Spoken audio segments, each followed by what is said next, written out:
Independent School District 721 meeting into session. Janelle, please note that all board members are present, and let's stand and say the Pledge of Allegiance. Pledge allegiance to the flag of the United States of America and to the republic for which it stands, one nation, under God, indivisible, with liberty and justice for all.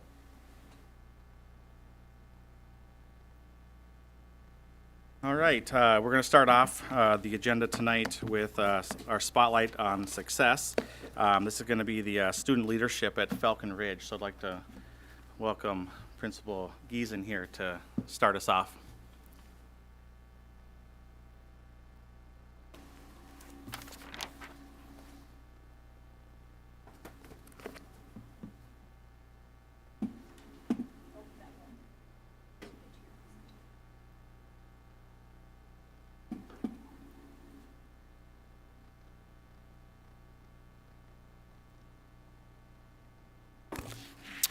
All right, good evening. Thank you, school board members, Superintendent Dittberner. I'm here tonight just to talk a little bit about student leadership at Falcon Ridge. At the beginning of the year, all of us principals were tasked with trying to build a greater capacity with all of our kids. My focus tonight is going to be on our fifth graders at Falcon Ridge and specifically our student council and what they've done to, again, help in modeling and leading positive behavior at our building. So 3 areas of focus that I'm going to hit on tonight, starting with visibility and involvement. We really preach to our kids that the work that they do on student council is bigger than themselves, and it's about making our building a better place to be and really trying to build capacity as leaders or student leaders to make positive choices and to model that for all of our building. Trying to have a sense of purpose and positive impact. Again, going above and beyond, that's something that we try to model as staff members, but we want to see our kids do that as well and really try to take a service-oriented approach to things that are going on in and around our building. And again, modeling that appropriate behavior and the skills that go along with that. In my mind, there's nobody better than the oldest kids. These kids have been there for about 6 years, many of them, and to show those appropriate and positive expectations that we talk about. So I'm going to hit on a couple different examples from the beginning of the year. We started off with our student council doing a school cleanup, school-wide cleanup. We moved on to October where Red Ribbon Week, which is a week focused on anti-bullying and being drug-free. And we actually had a fundraiser, and this was their idea, where nearly $300 was raised for Hurricane Ian, and that money was sent directly to the Red Cross. And this is a picture of all of them in our building. So again, we've got about 30 members, and part of the challenge is keeping all of them busy all the time. In November, they helped out with a Veterans Day presentation, both welcoming our veterans and getting that program set up and organized. And then we also partnered with our National Honor Society students at the high school. So we had kind of the older kids and the younger kids working together to bring in nearly 500 pounds of food that went to our local food shelf, the Peace Center. And then with the next couple months and many days off of school, it was hard to kind of get together, but just last week we had a night where our PAC, our Falcon Ridge PAC, partnered with Subway here in town, where 10% of all the profits that were made that night are going back to our Falcon Ridge PAC. And that was key because they asked our kids to help out that night along with some of the adults. So we had members of our student council there helping wipe tables, and according to their manager, after the 4-hour stretch was concluded, that was the busiest time that they'd had in over 5 years. So our kids got to be a part of that. And again, just a positive experience for them outside of the building as well as in that night. So lastly, I'm going to focus on a student-led tour, and with the help of Julie Schmitz in our communications and marketing department, we put together a video where our kids are leading a tour of our building. We hope to get this on social media and our website very soon. And again, this was a chance for them to really showcase the highlights of our building. And it's about a 6.5-minute video. I've cut that down to about 2.5 minutes for tonight, and we're going to try to get this to roll here.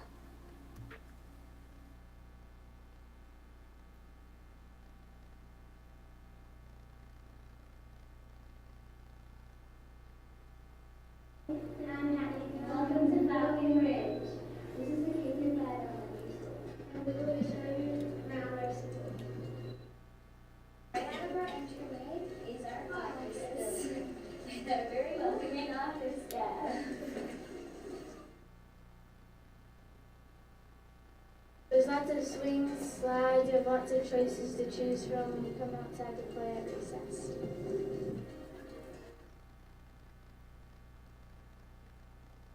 Right now we're in the Creative Commons. This is where we have all of our books, and we also have a maker library here. Maker Lab is like where we can, Missy will help us like build stuff, we'll do coding, we'll do lots of fun stuff. There is the classroom library. There are always chairs you can sit in the library. There's organized bins for certain Graph- genres. Graphic novels. So after you're done reading the book, you put it back in the same bin after you read. Every class also has book bins. So if there's a book that you're still reading from the classroom, you can put it in a book bin, and that's yours, and it stays in there until you're done with it. Then you put it back. And then they have the schedule, so then they have the clocks and then what time it is at. So this is our review of a classroom from Falcon Ridge.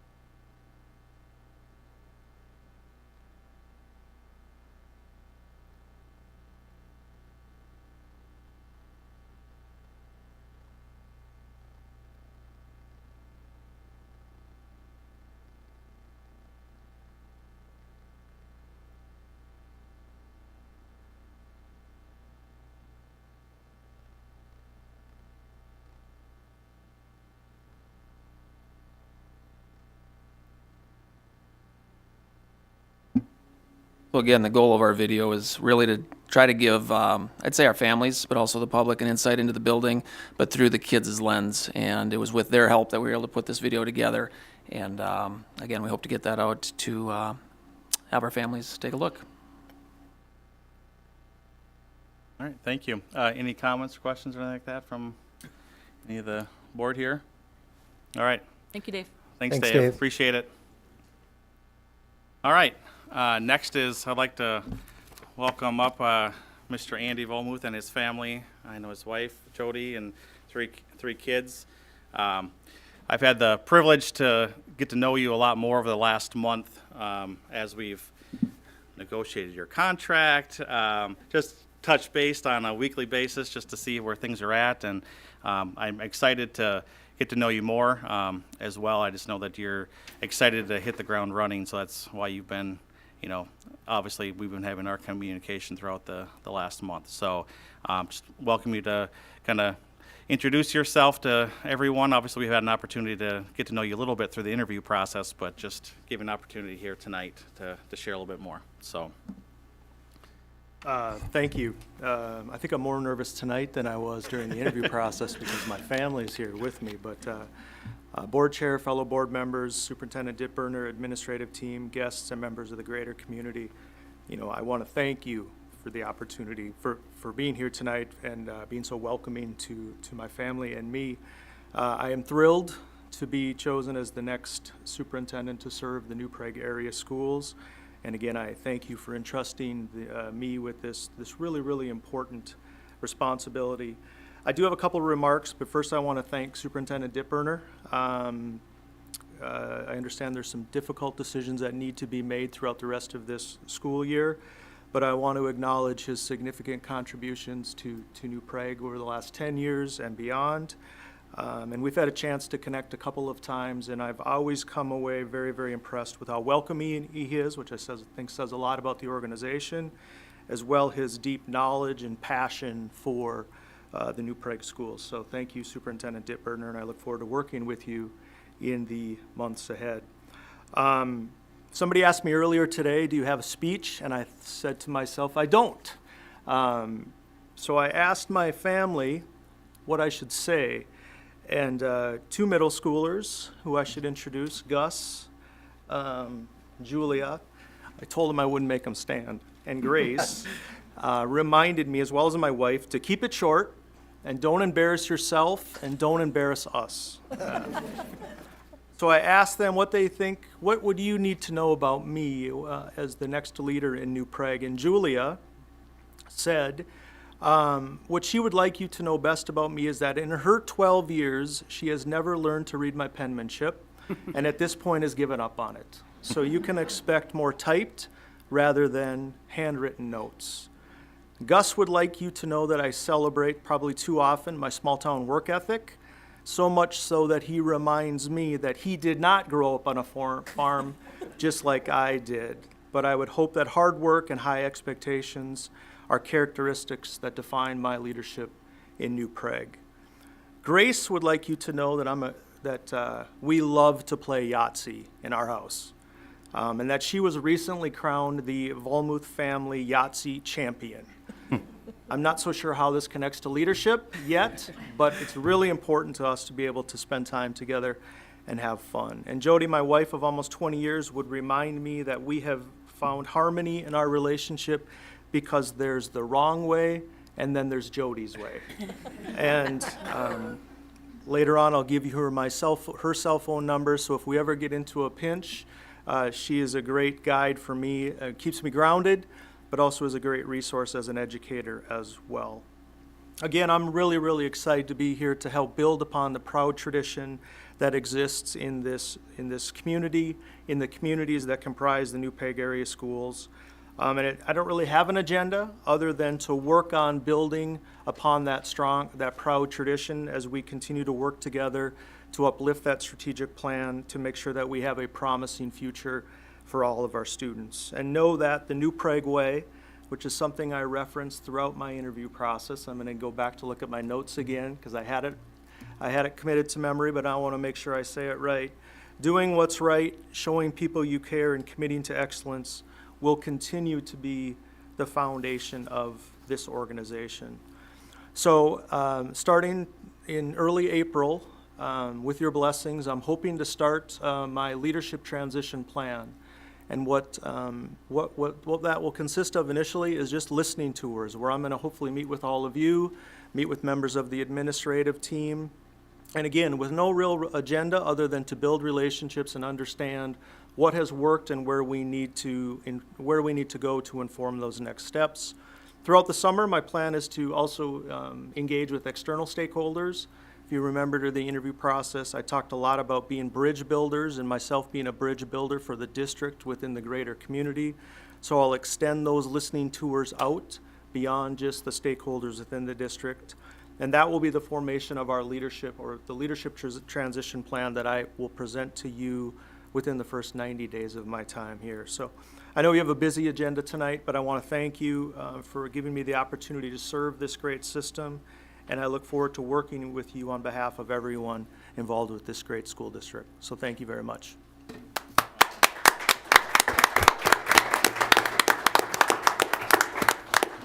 Andy, I know you promised your family that you're gonna take them out for dinner, so I think we recommended as a board, it was fishtail, right? So, Have the Vamachka. I also realize that I don't think I introduced my wife, Jody, as well. So maybe I did, maybe I did. But yes, thank you. Okay, excellent. And I think we're gonna get a newspaper photo, right, John? Yeah, I think it'll be good. So, go ahead. Yep. Okay. I'm not in it, but where do you want him, John? Direct traffic. Get the whole family. We already got one of him in the paper. We're getting. This is where you gotta stand up, kids. Yeah. So, Well, you get to leave. You look good, though. Stand up to me. Let's just move over here. All those people in the back. Photobomb. no one's watching, guys, don't worry. That would be me.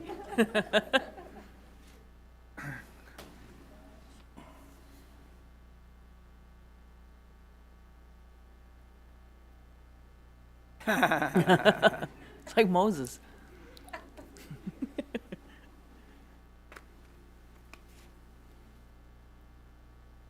Thank you all for coming tonight. Thank you.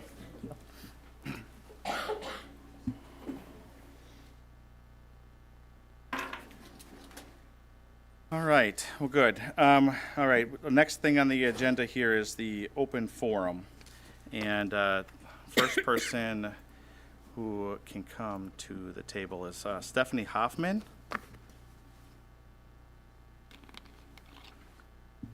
On some budget cuts.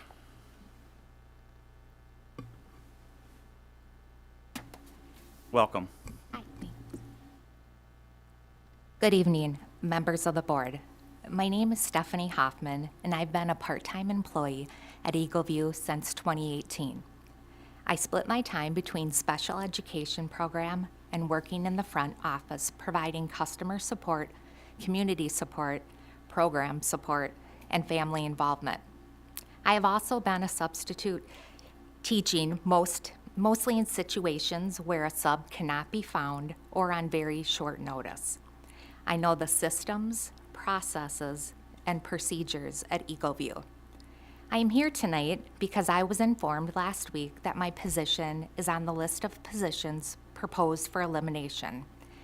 And I want you to understand how eliminating my part-time position will affect the children, the school, and the community.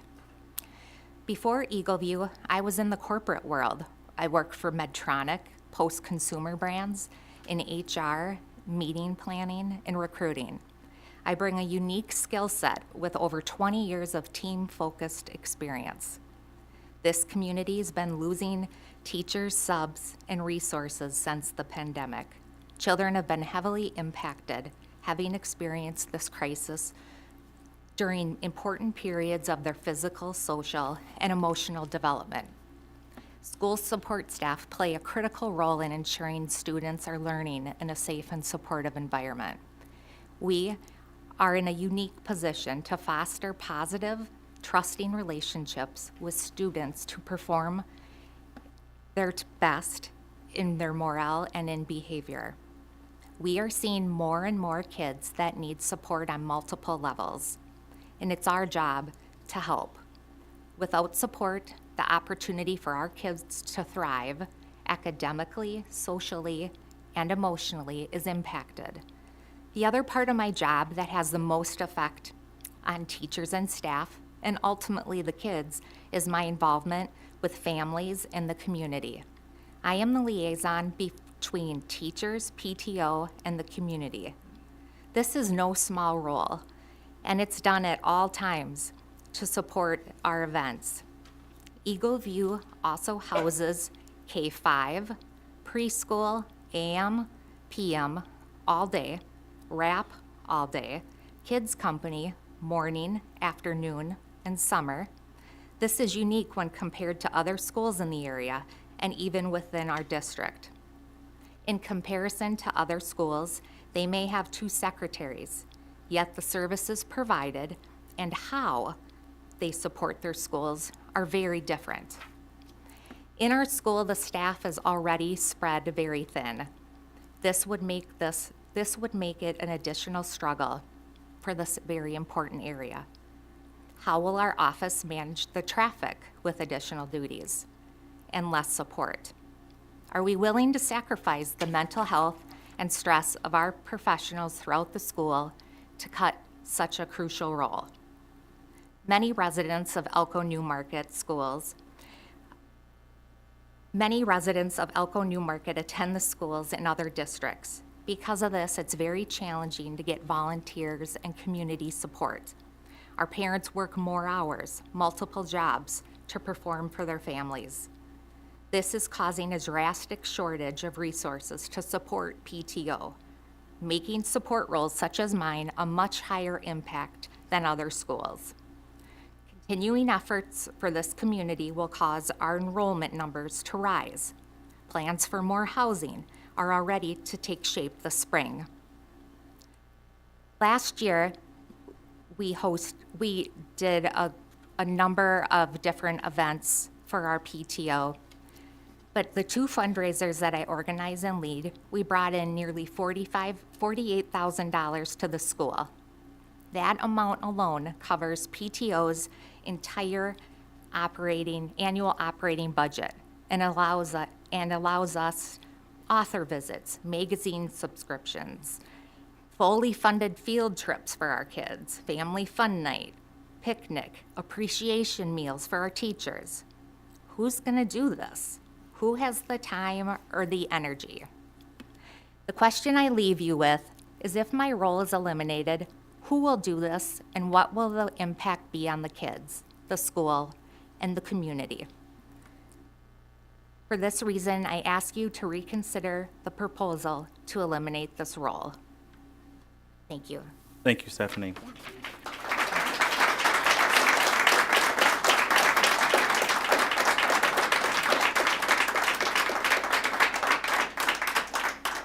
My only comment would be, Stephanie, I appreciate you coming up and speaking, because I know it's really difficult to obviously defend yourself in a situation like this. So I just want to let you know that right now everything's preliminary at this point, and so this is the initial take at this. So, but we do appreciate all the support you've had here and everything as well. So we'll take that under consideration. So, Melissa Horish is next.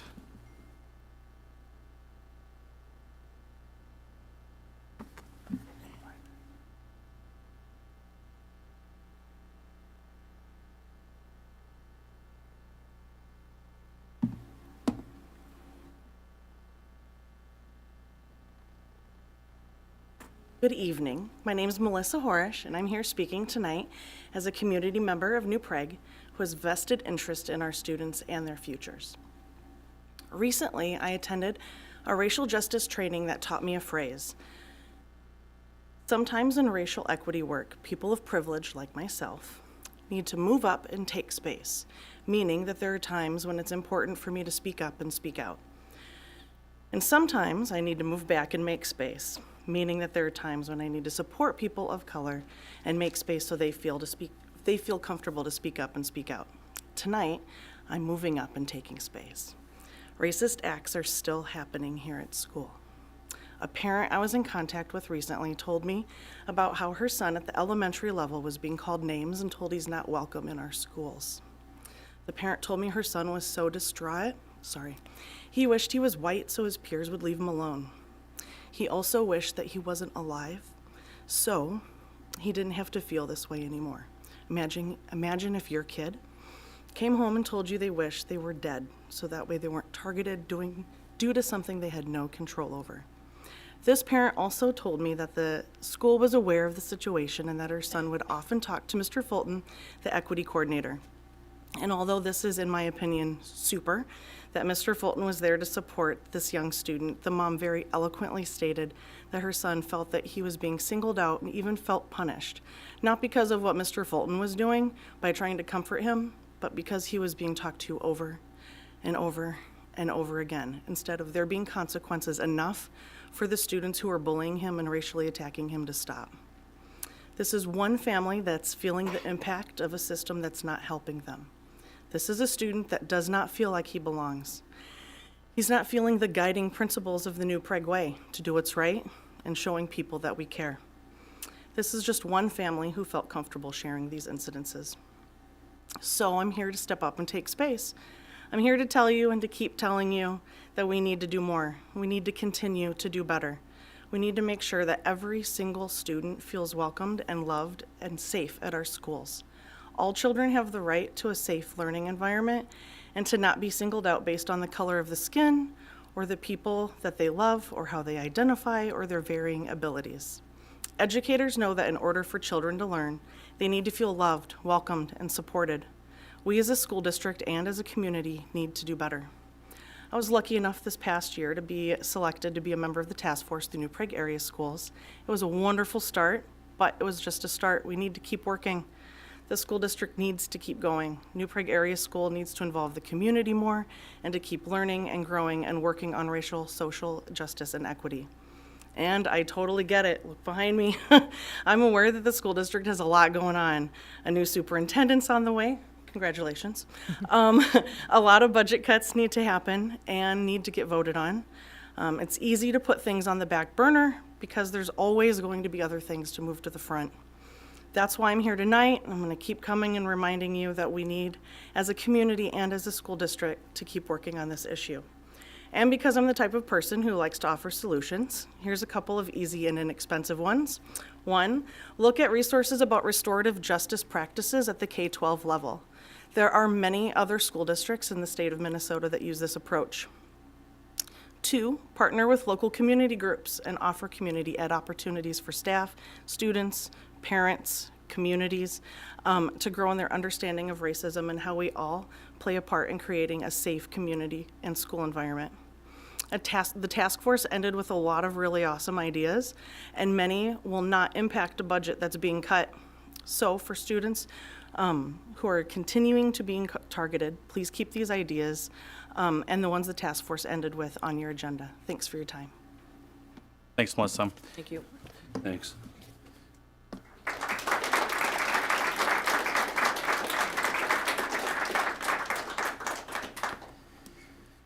All right. Moving forward on the agenda, I will entertain a motion for the approval of the agenda. So move. Second. First and seconded, those in favor signify by saying aye. Aye. Those opposed, motion carries. Next on the agenda is the consent agenda. I would entertain a motion for that. So move. Second. And first and seconded, those in favor signify by saying aye. Aye. Those opposed, motion carries. All right, moving into the next portion here, we have the board committee reports. First off, we have the policy committee. There's a handful of policies, and there was no major changes to them, and they were approved by administration and staff. Okay. Okay. Any comments or questions on any of these? Yeah, I'd go for recognition on policy 413, the harassment and violence policy. Okay, let me pull I had a couple observations on it. One, when we're looking at our sexual harassment policy and the harassment policy generally, it didn't specifically talk very much about electronic communication. I think it's implied in a couple places, but it's not a very clear statement inside the policy, and I think we could benefit quite a bit from using a little bit more direct language on those items, especially when you're looking at the sexual harassment and just general harassment as far as that goes. A second question I had as far as sexual harassment goes is the policy specifically calls out a lot of direct actions, and I'm curious as to what the policy committee thinks about indirect actions as far as environment goes and things like that, and where the line is that we would be setting to enforce as far as harassment goes, both general harassment and specifically sexual harassment. Maybe want to address that question? I'd have to review the policy again to see exactly what he's, like what you're looking at, so that I can. Regarding your to you, first if that's question, okay. Dan, is there a part of a section of the policy that you would want Right. the policy committee to address or add in that regarding the electronic communication? Yeah, so there's a couple different places, like several places in the policy. It will say, let me open it up here quick. It will mention in a public way. Let's see here. Like unwelcome behavior or words, right? And so to me, oftentimes that, I would read that initially to say something you do, or generally speaking, something you say. It could include written communication, but there's a lot of photographic types of harassment that can occur and things like that. And so I think everywhere where we're saying that, I would drop in a electronic communication statement to just expand the umbrella, because we know that's a significant area of trouble. All right, I think policy committee, take that under consideration. Anything else? Well, wouldn't electronic communication be under unwelcome? Unwelcome. Yeah. I guess I would just explore that before our second reading, just to see if there's some guidance out there that we could. Review it, Okay. check it out. Okay. All right. Per tradition, I do have a couple more, if I'm Okay. still recognized. Yep. Go ahead. So policy 413, Form A, the form that is for reporting the sexual harassment, we start out on the form by saying we have a strong policy prohibiting all forms of discrimination. And I think our policy against discrimination is based on protected class and is not a general prohibition on discrimination generally. Okay. Anything else? And then my last area of I had a couple questions for clarification on policy 434 for the staff technology use. And so in section B, it says that if an employee of the district joins a public group or social media group within the district, that we're joining as an employee. And I wanted to get a little bit better understanding of what it actually means by within the district. Does it have to be specifically tied to the schools? Does it have to be on an education-related topic, or is it a community-based prohibition where we'd be saying all of our teachers and employees are are joining as an employee rather than an individual?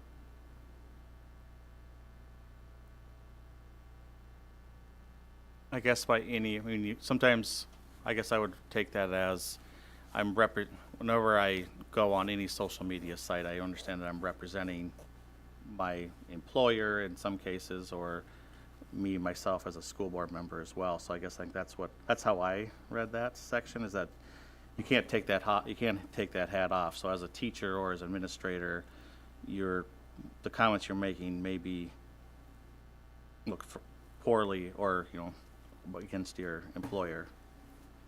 And I would agree that that's always the case, no matter what group. But if we set in our policy saying that they are joining as an employee of the district and make an affirmative statement of that in all cases, to me that puts it closer onto saying that they are acting in closer to an official capacity than saying that they're operating as an individual if it's not a employment-related task, if that makes sense. Okay. What section exactly are you looking at? Oh, it's B, so 434, section 3B. Yeah, the district recognizes that student groups are members, is how it starts. At Yeah. the bottom. Could I make a comment on that? Yes, please. Yep. You know, I think that the concept of free speech enters into this. And I think there's a, pretty clear definition of that concept and when there's a nexus to employment. And so every once in a while, these issues come up with employees, and you really have to look at, are they commenting on an issue of public concern or private concern? And are they acting as an as an agent of the district? And is there a nexus to school? Is it causing a disruption in school? There's not a very, it's a pretty gray line, obviously, but I have investigated those types of issues before. Yeah, and I guess my main point is I think we should tell them that they're joining as a private capacity, but that their private capacity could affect the learning environment, could have consequences outside based upon reputation, things like that in the district, rather than saying they're doing it as an employee.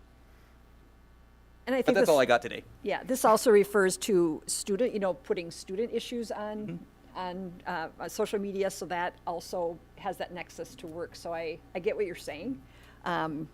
Because as a teacher, as an employee of the district, you can't put students on, so. Yeah, and that's statutory in Minnesota law. Is that correct? Yeah. So. Okay. All right. Thank you.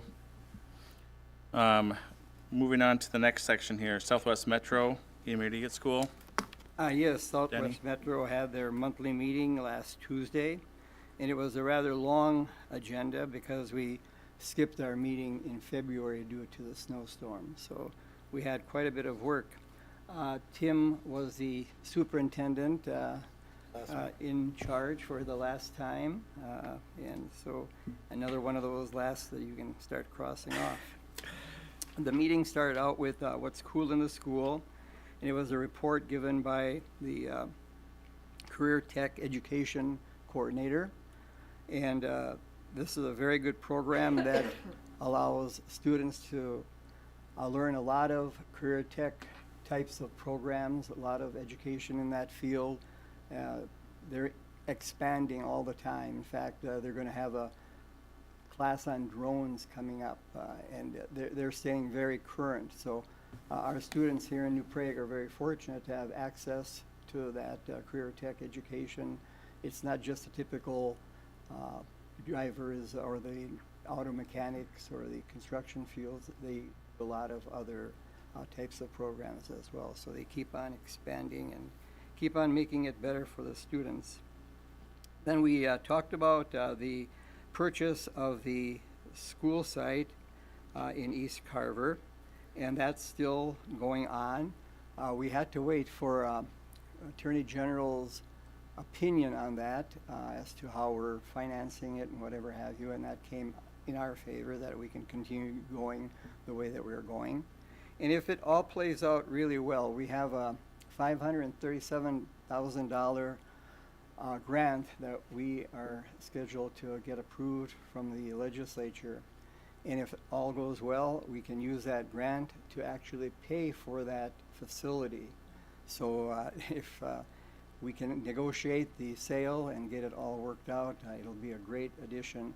And it'll house students that have mental issues. It'll be a place where students will be able to go to school and also have the mental issues that they have being dealt with as well. So let's hope that it all works out. Let me see. Had a lot of policies that we reviewed, and we also voted on several of them as well. We had a revised budget report by our finance person, and he shared with us a very nice book that they came up with as far as the finance is concerned.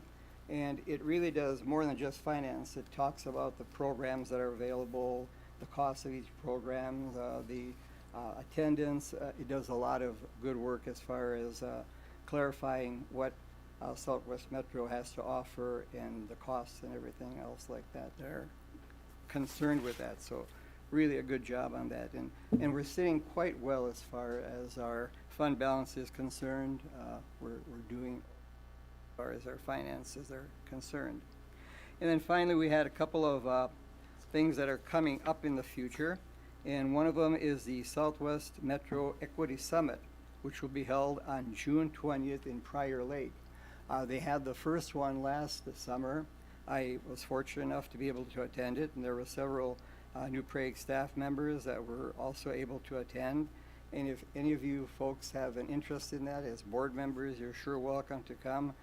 It was a day very well spent on equity matters and having things dealt with properly in our school district. And then finally, the last thing is there is the annual bus tour of the facilities at Southwest Metro. Southwest Metro has numerous facilities, numerous buildings, and what they do is they pick a date, and this one will be September 15th coming up, and you'll take a tour of the different sites. You'll have a chance to learn what the different programs offer at the different locations. So to my new colleagues on the board, I highly recommend that. What was the date of that? The 15th of September. It's a really good thing to learn about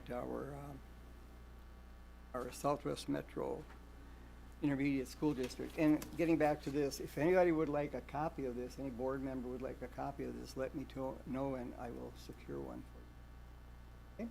Thank you. Can you send us those dates, Danny? Pardon me? Can you send us the dates, like of the tour and the other? Sure, I can do that. I can email that to the whole board. I'd be happy to do that. How about CPAC? CPAC did not meet yet, but we do have something special coming up on the 18th of April. And our CPAC committee is sponsoring an author who will be having a talk on her feelings as a parent of an autistic child. She wrote a book, and it's called Forever Boy. That's the name of the book that she wrote. And she will be presenting to parents and school board members if you'd like to come as well. It'll be held on the 18th, that's a Tuesday in April. And the doors will open at 5:30, and I think it goes till 7, I believe, as well. But in that. That's something that the CPAC committee is sponsoring next month. Thanks, Denny. Thank Community education. We did meet virtually, and I forgot my notes. So we didn't really have anything that was new besides working on the pop theater and that kind of stuff. They talked about that.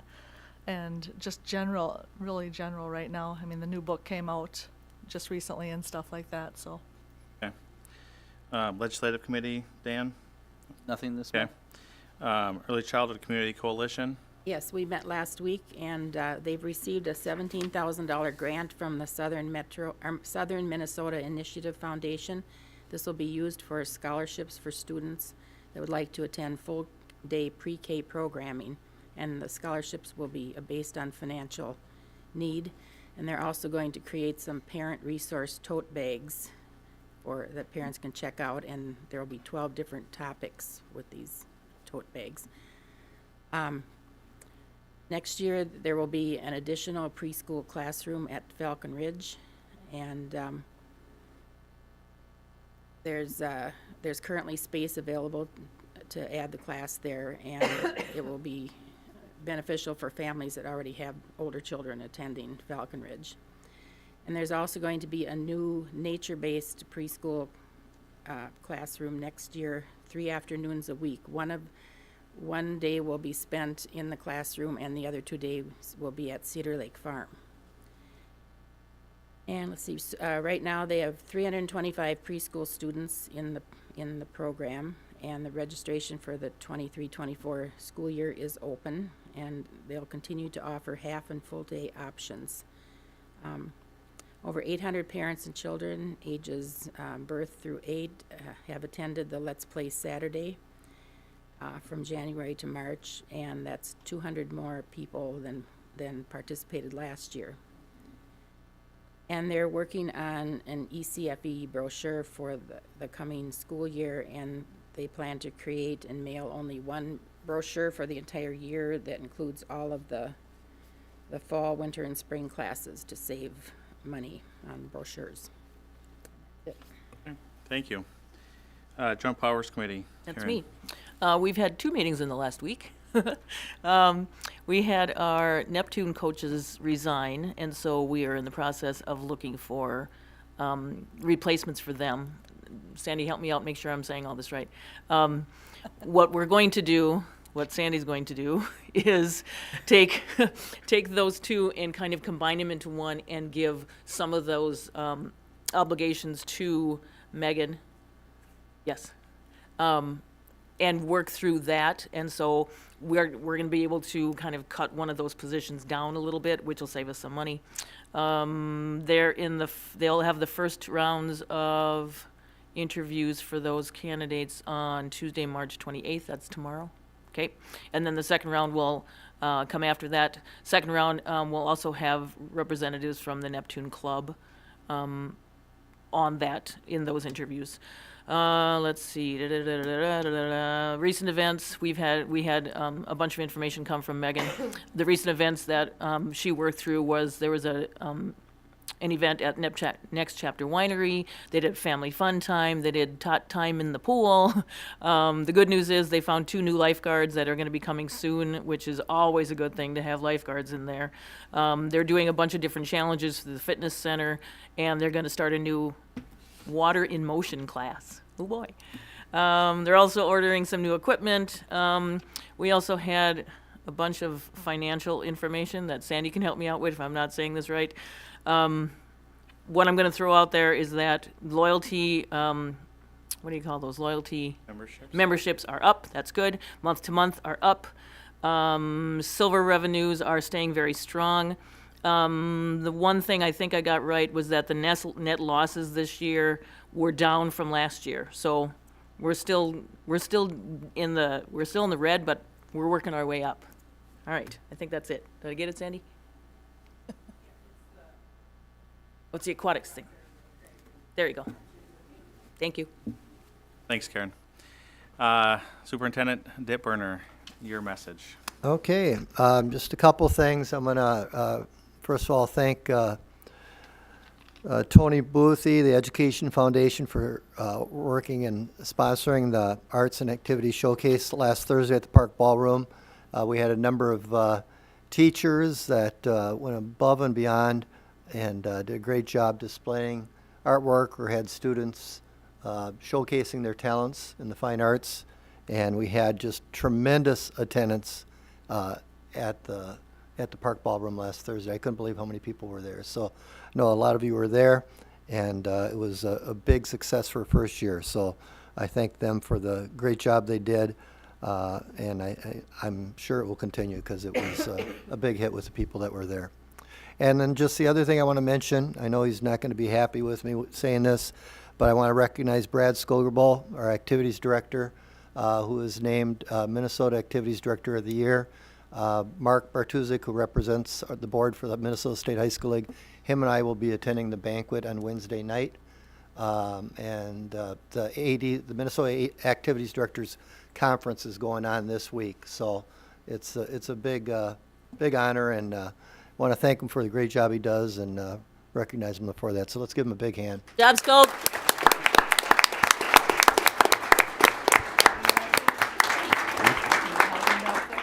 Yeah, I could That's see it. I him. can't top That- that. Okay. He's way in the All corner. right. Moving on. So we have the demographic study presentation. Go Yes, ahead, I'd like to introduce this. Dennis is here from T-Works International. They are the ones that Tim and I chose to do the demographic study. We haven't had one done since 2013 or 14. And with the enrollment projection challenges we have had since COVID, and part of the strategic plan was to do a demographic study, updated one. I wanted to get it done sooner rather than later, because after we do the budget adjustments and we get the revenue from the state of Minnesota, we're going to have to do a new financial projection. And of course, key to that is enrollment. So we need to have a good understanding of where that's going to be for the next 2 to 3 years. So it's a 55-page report, but Dennis has it down to a few slides. It is a lot of information, and I'm glad that he's here to go through it. I mean, I understand it, but I don't, he more fully understands the process, which is pretty complex. So thank you, Dennis. Well, Board Chair, Board, Superintendent, it's good to be with you. Dennis Cheesebro with Teamworks International, and yeah, it'll be slightly longer than 15 minutes. I'd like to just go through a little bit of introduction, some of the key findings of this. As was mentioned, there's a lot of layers to the demographic study, so what we're trying to do is kind of bubble up maybe to the high points. If in the future there's a desire to get into details on any one, then Ray most likely Ray Queener would come out and work with you in detail on those. So we're not going to dive in deep, we're just going to keep it at a high level. I understand that you have a very full agenda. We're going to go through 3 different levels: community demographics, which is the community as a whole, then the school demographics, and then how do those two come together for enrollment projections, okay, and looking out in the future. And then we'll end with some key messages. Our school analytics services are really designed to support the Office of the Superintendent for mid to long range strategy. To give an example, many times we work with school districts in what I would call the 3 to 5 year range. We have a group of districts that we work anywhere up to 20 and 30 years out in terms of demographics, facilities planning, program planning, and budget planning going out.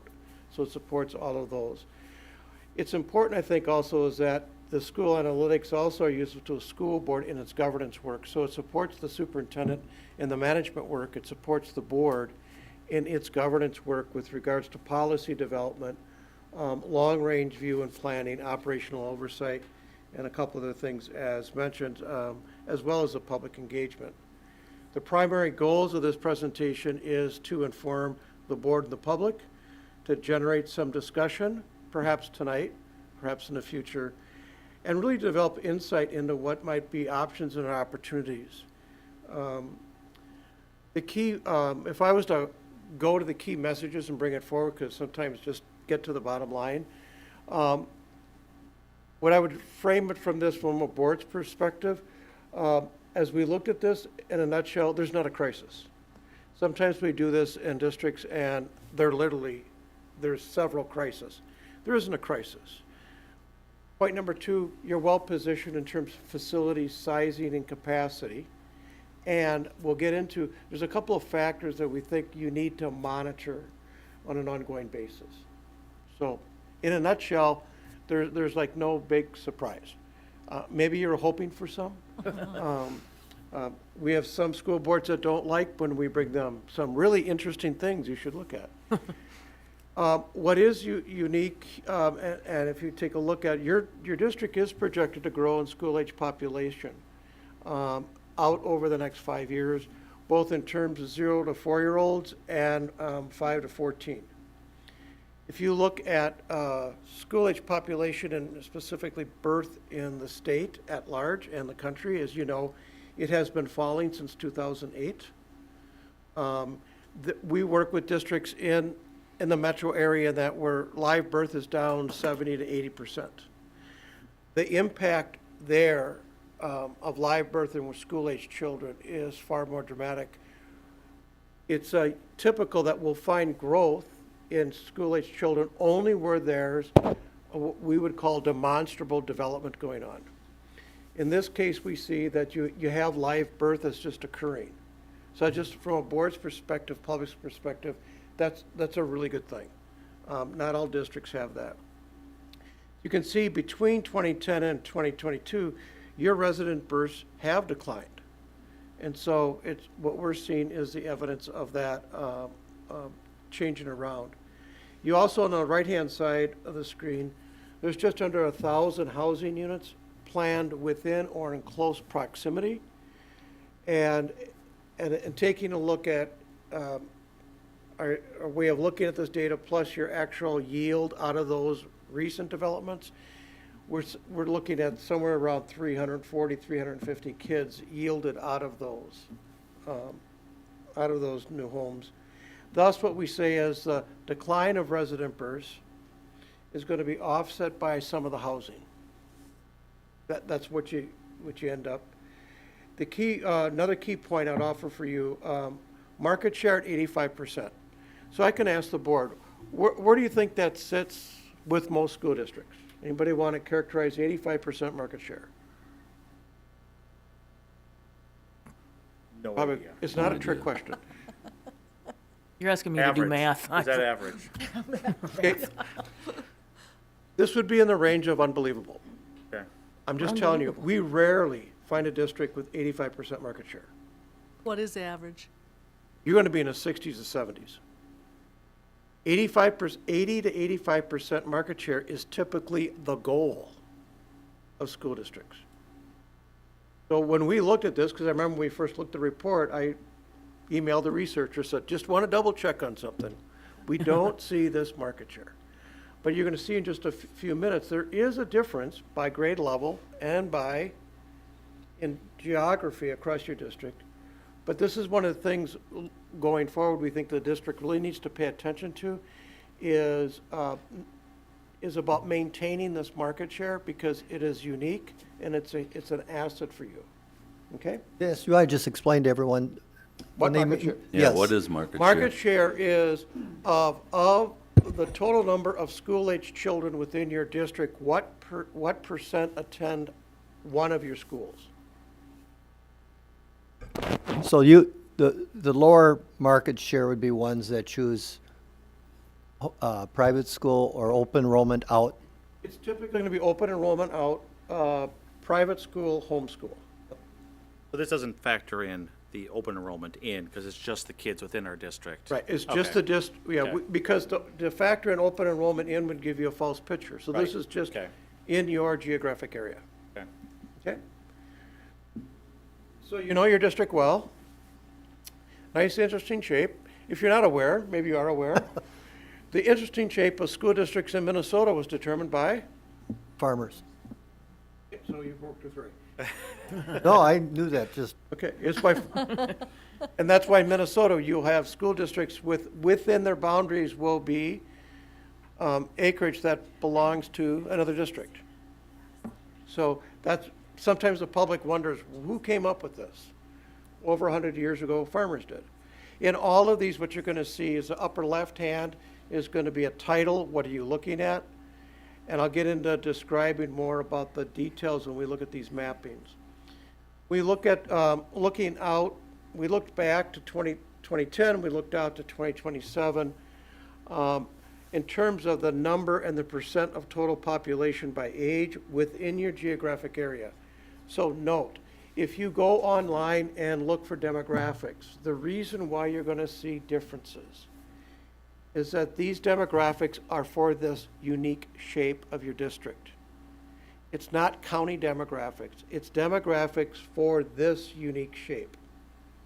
So if you go to county or you go to other sources, you'll say, well, these numbers are higher or lower, because they are typically not to the shape of the district. And if you look in the first 5, you'll see those are in 5-year increments, and then the lower in the pink or magenta is in 10-year increments. But typically we look in the first 3, looking for what's the calculated percent increase or decline in overall community populations. Okay? Any questions? See, already it's not going to take 2 hours. No, you're doing a good job. We're trying, okay. Then what we do is we look at percent change. So what you're going to see in the upper left-hand corner, the darker the green color, the higher the percentage of change. If you see light gray, it's around 0. In this case, we're not seeing loss. You look at these odd shapes, these are census blocks. Census blocks are determined by the government. Every census, they change. Okay, so if you have high areas of development, a census block might get divided into 2 or 3. So this is the smallest geographic area that you can purchase data. Okay? You cannot purchase data at the household level. So we purchase data by the census block and then process that for you, and then we've laid in your boundaries, the elementary schools, just because it covers the district and gives you a view.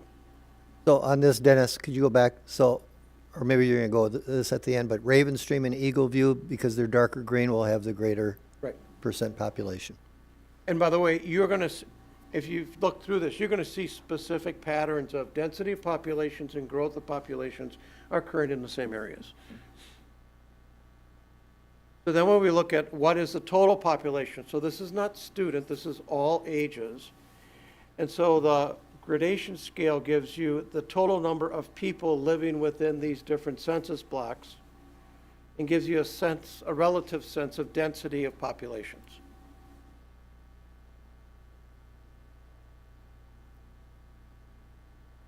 So again, what's the change? What's it projected to be in 2027? Then we take a look at the same thing at 0 to 4. And so here you're seeing now, you're going to see that light gray come in. So now you're seeing census blocks with projected decline in the midst of other areas of projected growth of live birth. Where this begins to impact is if you begin to see live birth concentrated in areas of elementary schools where right now facilities are full. This begins to pressure or not. This is how you use this. In this case, and by the way, all districts are going to see areas of growth and areas of decline, typically in any district. So this is fairly typical. Oh, we have some areas of growth and we have some areas of decline in live birth. This does not include future development. Okay, it does not include future home sales. It just includes planned development and people that are here. Okay? You have to keep that in mind. Any questions? The term planned development, it seems like that's where all our population growth is going to come from in the school district. What qualifies as a planned development? What stages of construction planning? A planned development would be that has been approved by the local municipalities. When you see or hear terms of unplanned development, that are things that are not yet either designed or reviewed or purchased, right? Sometimes we get involved where we hear of things that are coming down the road example, we've had districts who say, we know X area is going to sell, and we model what that growth might look. In this case, we have not. So planned means it's been approved, it's quote unquote on the books. Okay, and in these numbers, the 996, those are all of the parcels that are planned, whether or not we think they'll be developed in the next 5 years? Well, what we do is, we don't guess where they're going to be developed. What we go is with the municipalities and their plan, and the builders and what they are saying will be built out. Okay, and based upon that, most of this is being built out. So, because for example, the economics impact, right? Interest rates go up, sometimes buying goes down. I was sharing with the superintendent, we had a district, I don't know if you had this COVID thing, Not us, but other people. but COVID occurred, right? And the district assumed with COVID occurring, our housing developments are going to go down. Housing rates accelerated 20%. They were not aware that as COVID was going on, they were actually selling more homes than they planned. So the builders were the ones that informed us that we're going through our stock. We are going to actually accelerate. So a 7-year plan came forward from their information. Okay? Right.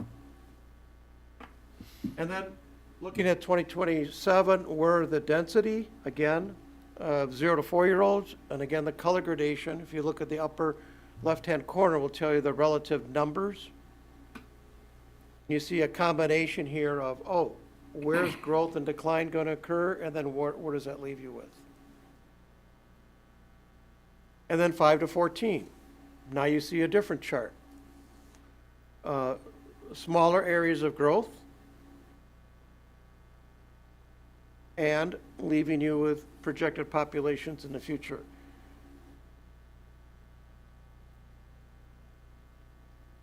And then we take a look at the historical resident burst. So what we did is we took your elementary school boundaries, and we looked back at the actual burst in that geographic area. It's not dependent upon at which hospital occurred, because usually we get asked that question. It's not the hospital, it's the home address, okay? What we occur is that you have live birth trends across the district that are quite different from each other. I encourage you to look across the entire span, because you'll see this number go up and down, okay? What's interesting is that when we compare to surrounding school districts, you're seeing similar decline in live birth unless they're experiencing housing development growth with new families and then the live birth coming from the new homes. So it just kind of gives you a way of looking at yourselves up above in Table 5, and then Table 6 gives you a comparison of surrounding school districts.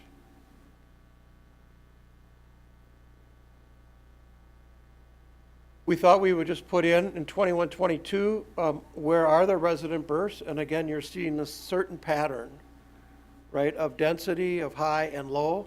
The patterns are actually quite stable from map to map. And maybe you're aware of all this information, but sometimes it's good to see it in both table and in graphical form. Now we're going to dive into the district demographics and taking a look at your students and what are some of the typical markers and demographics of those students, both based on race and ethnicity, as well as free and reduced lunch, special education, and ELL, and median household income. What that means is that every census blocks, parts of census blocks have a median household income students are assigned.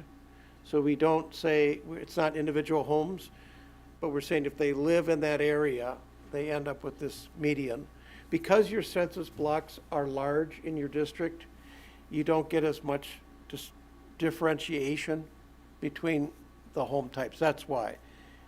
And so there isn't, on the far right-hand column, there isn't a large difference in median household income. There is some, but it's not to the difference that you typically would see. We then take a look at your historical and student enrollment and the grade bands. So this is the data you provided to us, just provided it to you in a form. Be able to see, you know this well. And the distribution. So where you see a pin, it may be a student, it may be a family of students, but this kind of lets you know that where the distribution of the households that are choosing. And as you can see, if there's pins outside your boundaries, that means that's open enrollment in.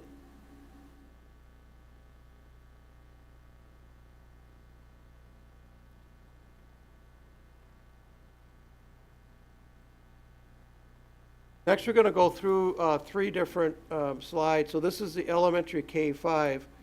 So remember, you're at a very high level. But even within the district, they're saying, oh, but you range from greater than 90% to less than 70% based upon where you go. So what that tells you is that even at your high overall rate, there is room for you to look at market share. Because your market share is not the same across all.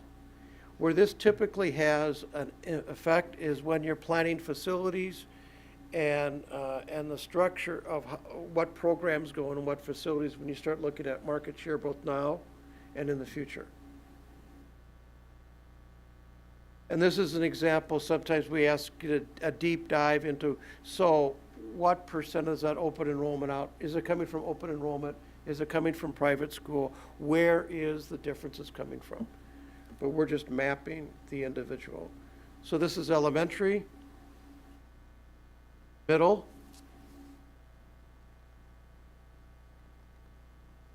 and high school. We like putting these right in sequence because I'm going to go back. So there's your elementary. Now transitioning to middle school.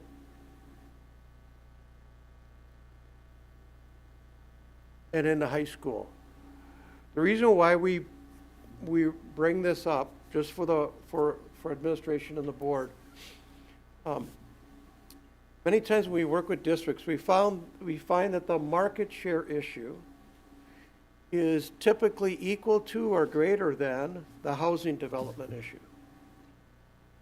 And the market share issue and opportunity many times is unseen and silent. And the development issue is very well known because you recognize new houses and new roofs.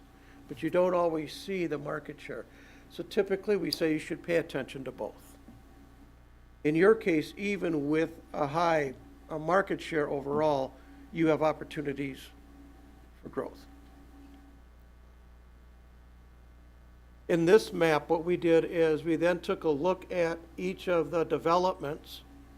As you can see, you have developments in the pink that are active, developments in the green are future, so that means they're platted, approved, and they're coming. They may not have started. And we know that this changes all the time. What I mean by change, I've done presentations and get called from the superintendent, we have to change some, because the city just announced something on Monday. So it changes. But what we try to do is look at the active housing and the future housing and then project the students by grade level if that housing gets developed. Okay? And as you can see, housing and development is not always distributed equally across the district. We also included how developments near, because families don't always see boundary lines. There may be connections to schools, there may be connections. So anything, what we did is we take a look. It made sense to us if there was housing development within areas where families were already choosing your district and coming in, it made sense to put them on the map. Okay? This is something that as a district, you will need to monitor going forward because this is a dynamic area.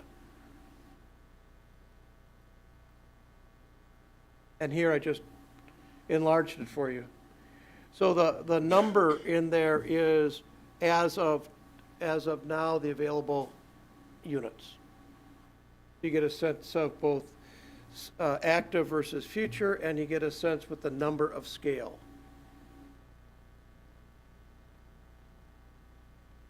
Then we get into enrollment projections. And so in the enrollment projections, what you'll see in all of these is a line for this year, looking back, that's historical data, then looking forward. And the bottom blue is with just birth rates and survival cohort. Survival cohort is kids coming in K and first grade. That cohort, how do they survive over 12 years? There's a ratio there. So if it's just birth and survival, you're going to see a projected drop in enrollment out through 32, 33. As development that is planned, right, what is seen then is the red. That gives you a bit of a cone or a zone to work at. So as developments, in this case, developments, we would project that your overall enrollment's going to stay somewhat steady unless there is an increase in development activity and or if you make any headway on market share. However, if there's any loss on market share, it works the opposite direction. So this kind of gives you a floor and a reasonable target. We also took a look at facility utilization.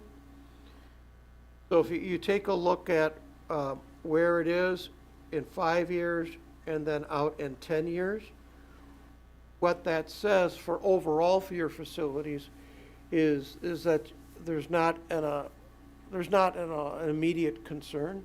Those typically are the numbers that districts would strive for. Okay? Then we begin to break this down into individual schools. So pre-kindergarten, so you're going to see the chart up above, and then you're going to see does it impact the facility. So here if you have birth rates and new development, as you move beyond the 5-year mark, all of a sudden the percentages become worrisome. 130%, I'd be concerned. 105%, you can work with that. Typically there's that 95 to 105 you can work with, but you get above 105, 106, you can't always adjust programmatically, and it usually, people in the building, students and staff know we are stuffed. And at the numbers here on the far right-hand side, quite full. Although we look back and say, however, you did at times, if you had the same academic design back in 18, 19, it was pretty full. Then we take a look at your Eagle View. And again, you look at the growth, and if you look at the high growth in the red, so survival cohort plus development, you're still out over time in the high 80s to low 90s. Falcon Ridge. So the only impact here is sometimes districts would look at, do you want to look at boundaries to do balancing? We've done that. It's fun. Right? It's a smart thing to do. Because then you're managing it little bit by little bit rather than waiting till it gets to a crisis. Then a lot of people get upset. That does happen. Yeah. Just boundary changes are just makes for a fun year. No. Andy will be doing that, so. You should call him and tell him. By the way, they're talking boundary changes. And again, we look at Raven Stream. It's so the good news when we do the studies, we never you asked us to do it as soon as we could. The good news is we try to do so in a way to give you a firm grounding and to alert you in case there is issues. In this case, there's not what we would call immediate issues, but it is about monitor. Middle school. high school.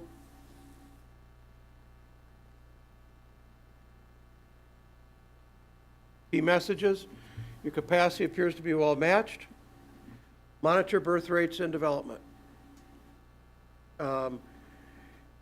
It's inclusive of live birth that you're going to be school age and planned development. And we have some, what might be some of your strategic influences. So feedback, questions?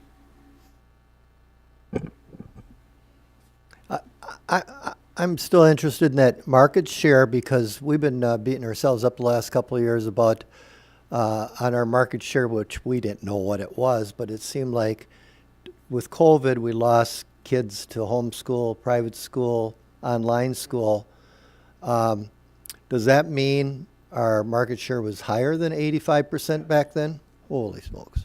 Okay. Yeah. That's one thing I'm going to say is I noticed this goes back 20 years ago when I came to New Prague, being at South St. Paul for 15 years with Ray, that everyone goes to New Prague. I mean, obviously there's private school choices and stuff like that, but the movement wasn't near, or the capture rate wasn't near what it is here. That's what I was astounded by, but it's...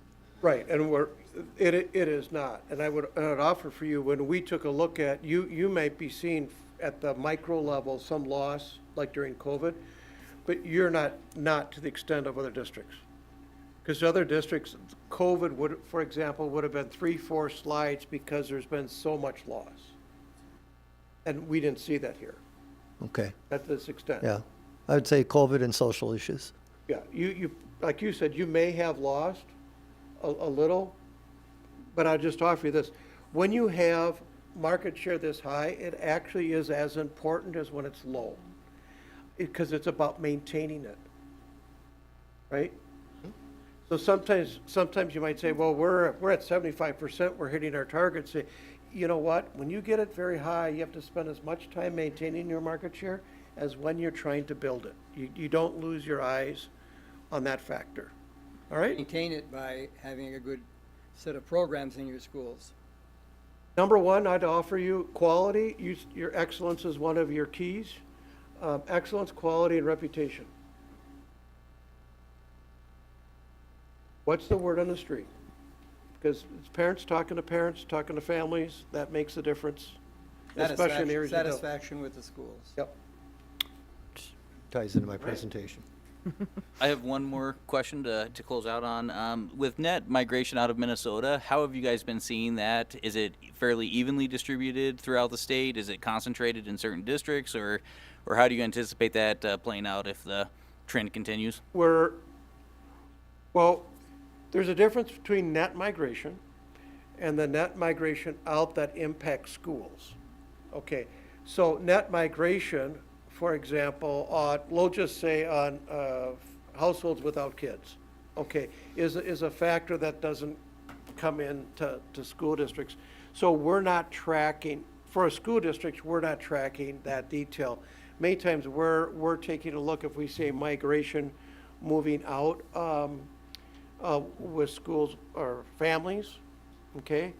And typically that's being driven by, honestly, it's being driven by crime and social issues. Mm-hmm. Do you have data for the percentage of net out migration that has children and is childless? I wouldn't have that right off the top of my head to respond to you. Cool. Thank you. Yep. So overall, in my opinion, I think this is good news because I know when it was a lot of like doom and gloom because obviously we've had birth declines since 2010 of 16.7%, and that's obviously that's our kids. It goes from 300 kids a class to 250, and so I mean this is good news that you're providing us with some projected growth of actually live births, because I think that's reversing the trend of what we've seen for the last 10 years. So and I'll just give you one example to think about. We've worked with certain districts that have said their strategy is, wait a minute, our partnership with our municipalities, our partnership with our businesses, our partnership that then results in developments actually is a sound strategy for a district. So you get actually more engaged with that. because you know that you're 3 to 5 year recipient of that activity, as an example. All right? I have one more question. What advice would you give to me and the board as far as where to peg that enrollment over the next 3 to 5 years as we do our financial plans? Yeah. So they would, boy, that was a, Somewhere know, between she's- that blue line and red line, or? Conservative, conservative. hey, here's the read I would, not knowing that question was coming. Here's the read I would do. What are the odds that development is going to slightly continue to increase? Would you put it at moderate or high? Moderate? I would put it at moderate. Yeah. Yeah, say with interest moderate. rates being as high as they are, I would say moderate. Moderate to I think it's maybe going to lower. slow growth a little bit. Yep. What that means is that if we're here 5 years from now, we're probably going to take your top line and it's going to be higher. Really? So I think it would be, if you tried to split those cones in half, I would caution you that you are absolutely underestimating. I would have a tendency to go up on the number at the top line. If you had said, no, enrollment, we have no evidence that housing growth is going to continue, then I would shade down from the top number, but I would stay at that top line, because housing development will continue. Yeah, and for the next 3 to 5 years, this is showing stable, Yeah. not decline. We were using declining. This Right. is showing stable. It doesn't start to grow really until 28, 29. So it's, we And can you- more. You do Equalize realize off. the reason why we're saying you need to monitor this is because from a development point of view, a school district the board has to think out 5 to 7 years. Because things that are impacting that are going to occur in the next 1 to 24 months. That's going to impact 5, 6 years out. Typically, you respond too late. You're responding to things that happened last year when you should have been thinking about things 5 years ago. So if you're an active in that way, you can actually influence the growth or decline. You can influence either way. We also have to mitigate a little bit at the high school level for the online classes. We've had a lot of students take 1 to 2 classes online, which actually this semester is going to lower our student count at the high school by about 25. Have you heard that story before? Mm-hmm. Yes.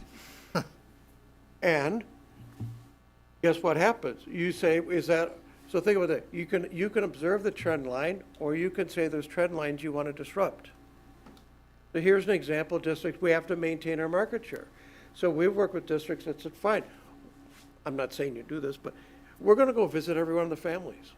We're going to talk with the kids. We're going to sit down and talk with them, engage them, and find out what are the key factors. What do we know? What don't we know? What can we do? Why?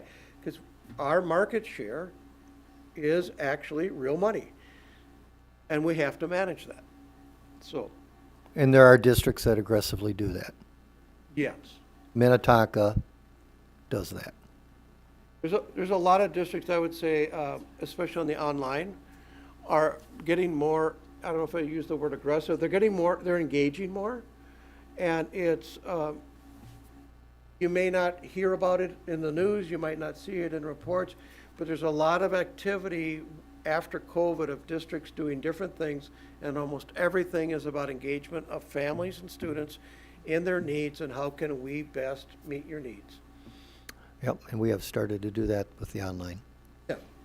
So, I went longer than 15, shorter than 2 hours. I know you have a full agenda. No, you did. It was great to have you here. You did a great job. Very appreciate you coming here. This wasn't doom and gloom, so. Yeah, that's me. And I understood most of it, so you must have done a really good job. Well, thank you very much, and I hope you have a good, I know you have a long and tough meeting. I hope it goes well. Yeah. Thank you, Dan. Thank you. Thank you. Thank you.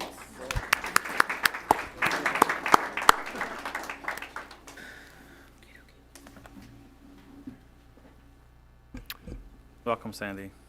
Now, that was a Yeah, that was good. positive, Mhm. and it's nice to have that. looking at enrollment can be very depressing, but I knew that, TeamWorks, they do a really good job. They help very large school districts, have been very accurate, got great reviews on them, so I think they were the right team to go with. And the last demographic study done was what year? 2013, it was your first year. Okay, first year. Yeah. That wasn't near as, and I'm not bashing the people that did it before, but this is more thorough.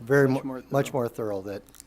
All right, we're going to get started here. I'm going to just do the introduction. We haven't done budget adjustments since 2010. We've had growing enrollment, steady growing enrollment, and I think we've been doing a good job with our budget. And there's a number of factors in that. But these proposed budget adjustments, we are in the preliminary phase.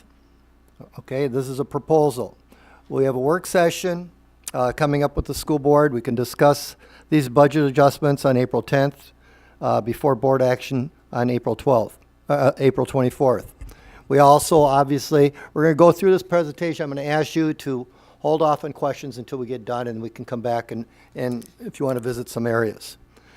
The whole goal, I will say, on recommendations here is to keep reductions as much as we can outside the classroom. Some of these adjustments, all right, may be permanent, and some may be brought back if an operating levy is passed, if we have one next fall in November. But I will say this, most of these reductions are because of the failed referendum this past November. Are there some with enrollment based? Yes, we'll talk about that. But you need to know the referendum. I'm going to keep coming back to that. The decisions, the recommendations, these initial ones that I've come up with, we talk about doing what's best for our students, our families and staff in schools. And it's got to be in alignment with our mission and priorities of district. Our mission, our purpose, our why, what is it? To provide high levels of student learning, both academically and social emotionally. When we talk priorities, we talk about a safe learning environment, high academic achievement, comprehensive and innovative programming, strong co-curricular activities, and up-to-date technology and facilities. I will say this, that these are general fund budget adjustments. Please don't confuse this with long-term facility maintenance projects. For example, when we have tennis courts being resurfaced this summer, that has nothing to do with the general fund. The sign at the high school has nothing to do with the general fund. That was a donation that was designated to that. This is a general fund. This is your savings account. But it will be on a slide coming up here. And it's interesting what Dennis had to say when we talk about whether it's, he calls it capture rate or whatever, that we're at 85.4. We have to make sure the reductions we finally make at the end of April do not affect student enrollment and cause people to leave. So with that, we're going to go slide by slide here, and Sandy will take it, and then I'll add comments with that. Okay, some of these comments were covered by Tim already, but licensed staff reductions are based primarily on enrollment, especially at the elementary level, a little bit at the middle school, and as well as some of the online programming at the high school. There will be a few ULAs, probably part FTEs, not probably full FTEs, because we have a lot of non-tenured staff.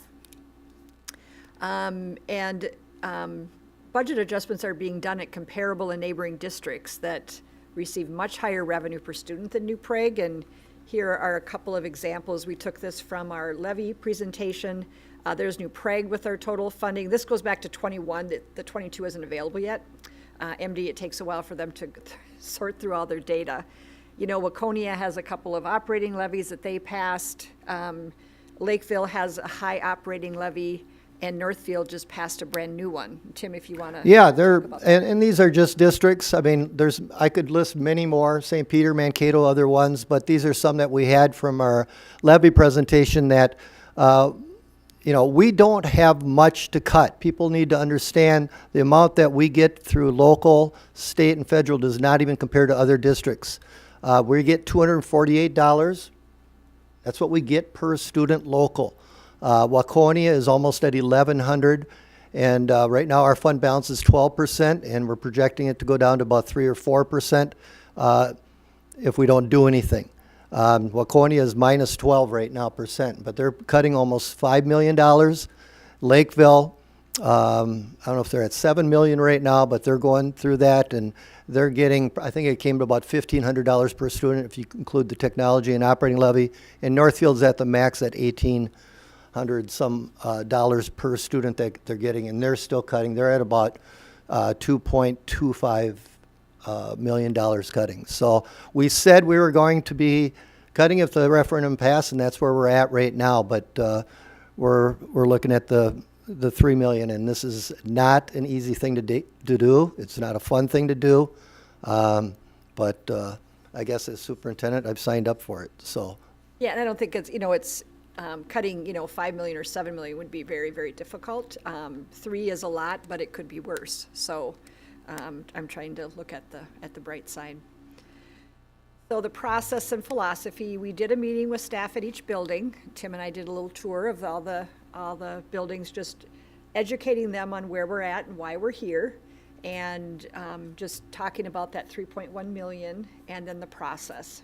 We also did a staff survey that they were invited to give their ideas on how we could save money in the budget. We had individual meetings with administrators. At first it was just him, and then Tim and I met with most administrators one-on-one. We also had 2 group administrator meetings to, again, get us all in one room. No finger pointing, but it was very positive meetings, just making sure we were all in agreement with what was happening. But Tim did make the final decision on these recommendations. It ultimately was Tim. We tried to keep cuts away from the classroom. Tim did not give each building or department a reduction target, but based it on every building's situation or department situation. I know a lot of districts go, everybody has to cut 10%. I know a couple of districts have done that, and they have cut some kind of silly things just because they had to, things that are going to impact them long term. So we didn't take that approach. As Tim said, we didn't cut programs that would put enrollment at risk. Just want to remind you and the audience that salary and benefits make up 82.6% of our general fund budget. So that's where we can get more bang for our buck, unfortunately. And all administrators are in agreement with these recommendations. They weren't easy, but they are in agreement, and I think most of them are in attendance tonight. yeah, it's not, they support the decision.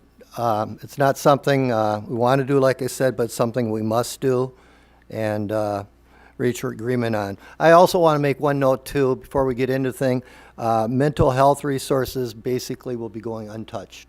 Where we're at as you can read anything you want in the media, or that's an area that hopefully the state will come through with without putting a Mandate on it, but that we have to do something else, but hopefully they'll come through with some funding with mental health. But I just want to make sure you say that now. So the staff survey that we sent out, I'm trying to think of what date that was. I think it was the first part of February. 44 employees completed the survey. 34 of those were teachers. We had 92 suggestions. They could offer more than one.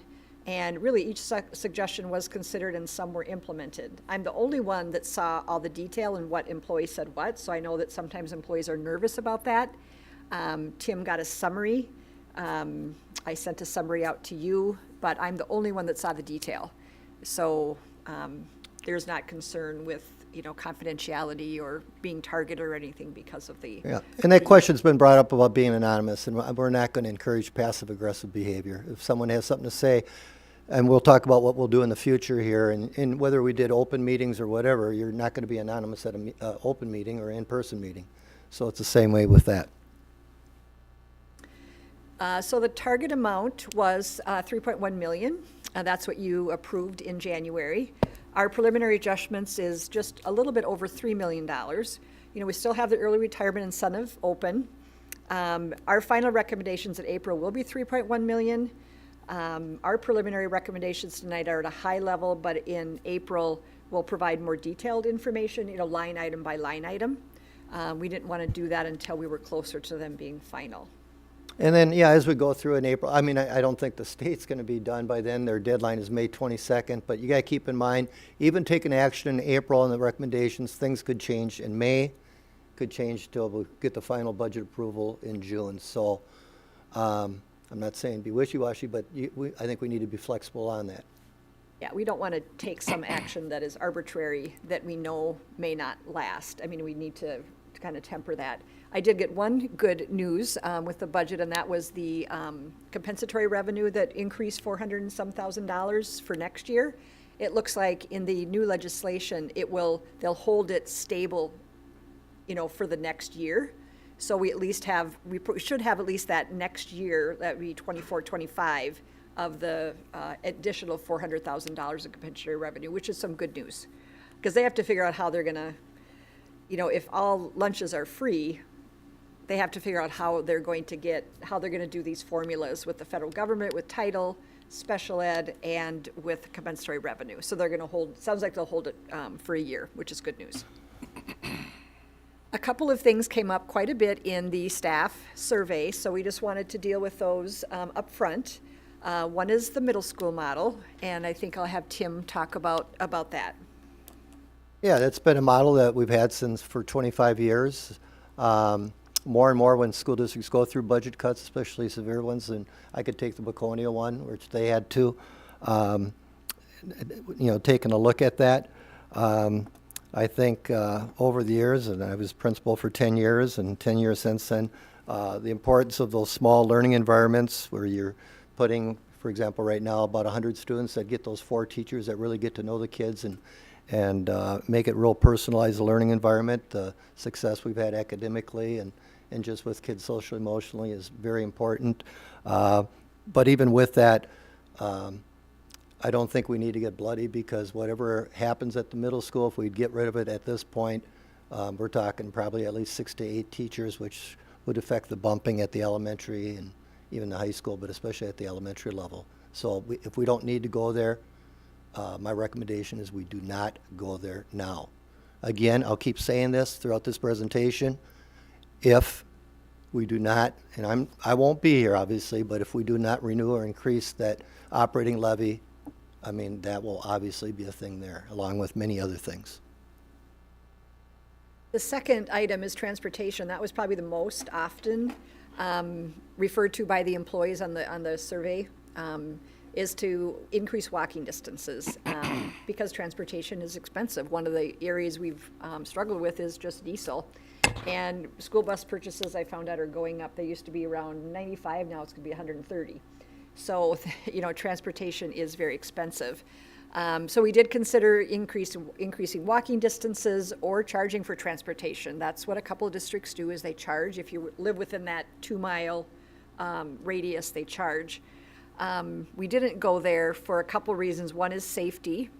And, you know, Craig has talked about we'd have to have some crossing guards. So even though there's crosswalks, we probably need some crossing guards to keep kids safe.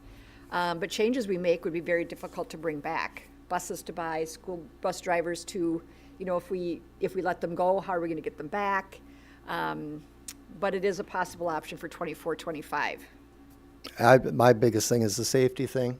I mean, it's easy to say, but when you talk about the roundabouts that we have on Columbus and County Road 37 or whatever we call it now, I'm just uncomfortable with that. And we're increasing the drop-offs, and every year I probably get 6 or 7 phone calls on the danger of our drop-offs right now. We would have more cars being dropped off, kids and stuff like that. So we've been very fortunate. We haven't had any accidents yet, but that's probably my, you know, we talk about priorities about kids feeling safe at school. Let's get them to school first. And that's where I'm at with that. But again, you guys can think about that.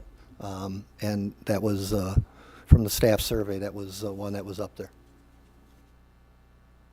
Administrative, let's start there, and I think Tim would like to make some remarks here. Yeah, I will say this. I want people to know, I mean, to me, and we'll get to the classroom in a second, but keeping class sizes reasonable and low has been a major thing for me to get done. I would say, I will tell you this, in 10 years, the only positions we've added is the equity coordinator and the special ed supervisor. And we've added a lot of different areas. So those are the areas we're looking at right now, along with our peer mentoring coordinator. And, you know, I do need to say this. If we don't have an equity coordinator, that does not mean the equity work ends or stops. We heard the open forum tonight. There's been other comments made. We need to continue to the work, but you're going to have to take a look at this. Obviously, there's some things that happened in the past and why we do it. I will tell you this. There are districts, and they're all in the metro, closest ones being Jordan and Shakopee to us, that they get integration money for that. Ours comes out of the general fund because we do not border a school district that's got 50% or more diversity. So we do not qualify for that. So I think we needed to discuss that. Going back to the special ed supervisor, this is a position that is assistant director or a supervisor that's in other districts too. So, you know, we really need to think about that. But when we talk about the district level too, you need to know too, and I think most of you do, there's no districts our size that have an HR director that's also the business manager. So we've got Sandy basically doing the work of two people, and then with that too, doing a comparison at other districts. We do not have a communications director, a staff development director, and like I said, teaching and learning. We got a lot of these positions are all formed into one, with Tony Boothie being director of educational services. But like I said, we've been 10 years. We added those two, and those why they're on the list, because they're the last two added right now. So that can change, but that's where we're at right now. And it's, again, it's like any position. I don't care if it's clerical, support staff, paraprofessional, teacher. It's an area. When you got 82% of your general fund going to staffing, and there's only so much paper and paper clips you're going to be able to cut from the budget. Now just have 3 slides on certified positions. At the elementary, we're proposing 9.0 FTE. That's 3 interventions, so 1 at each building. And then 6 classroom teachers due to lower enrollment. And I just noted the total savings there. Here's a slide on the Metro EXU average class size reports going back to 13-14. New Prague is in orange, and Metro EXU, or the Metro average, is in blue. And you can see we've been below that. And even right now, we're one lower than what the Metro average is. And right now, where we're at, and this, obviously will change because this is only March, but we'd be at 3.6 next year, which is an increase of where we're at, but it's not much off from the Metro average. And I would I would be willing to bet a lot of these districts are cutting, and so their numbers are going to go up as well. The number of districts that are cutting because of the ESSER funds being gone is quite amazing. Yeah, Sandy said we're 8th out of 33 metro school districts, not including St. Paul and Minneapolis. They're not in the study. And like Sandy said, we're 1 below the metro average. K2, very important when we talk about, when you go back to the market share, I mean, that's a factor there. But right now we're at 20.1 for an average for K2 across the district. Our kindergarten class average is 19.4. And then we're talking about middle school in a second. We were ranked 12th out of 33 at 26.28, and the high school is 13th at 26.76 as an average. So both well under the metro average too. And I think one of the things also, Tim, is that, with the interventionists, we could have, kept our interventionists, but then we'd have had to increase class sizes. So, that's, the decision we came up with. And, the intervention, this is an example of a position that could come back if the referendum passes. Certainly, it's good for kids. Yes, I would hope, again, next fall's referendum, that would be, I have great concern with kids, especially coming out of COVID and the things we know going on when we talk about mental health and stuff, that get that extra support, how important that is. That would be something that would hopefully just be a 1 year. Certified positions at the middle school. Maybe, Tim, you want to talk about this. I'm not an expert in middle school, but we have 2 allied, 2.0 allied, 1 intervention, and then 2 in the classroom, and you can explain that. Yeah, we're trying to be consistent with elementary on the intervention part there too. One of our 6th grade is our smallest class. It's under 300, and so we'd go with 2 teachers rather than 4 teachers with that team, and we've done that before. So it would raise class sizes, obviously, at the middle school, but like I said, talking about keeping the middle school model, able to do that. And then we had, in the past, we've had band and choir added, and then that 2 personnel that, or actually 2 teachers that come to 1 would be part of that. And then with technology education, 2 going up to the high school would be the other one.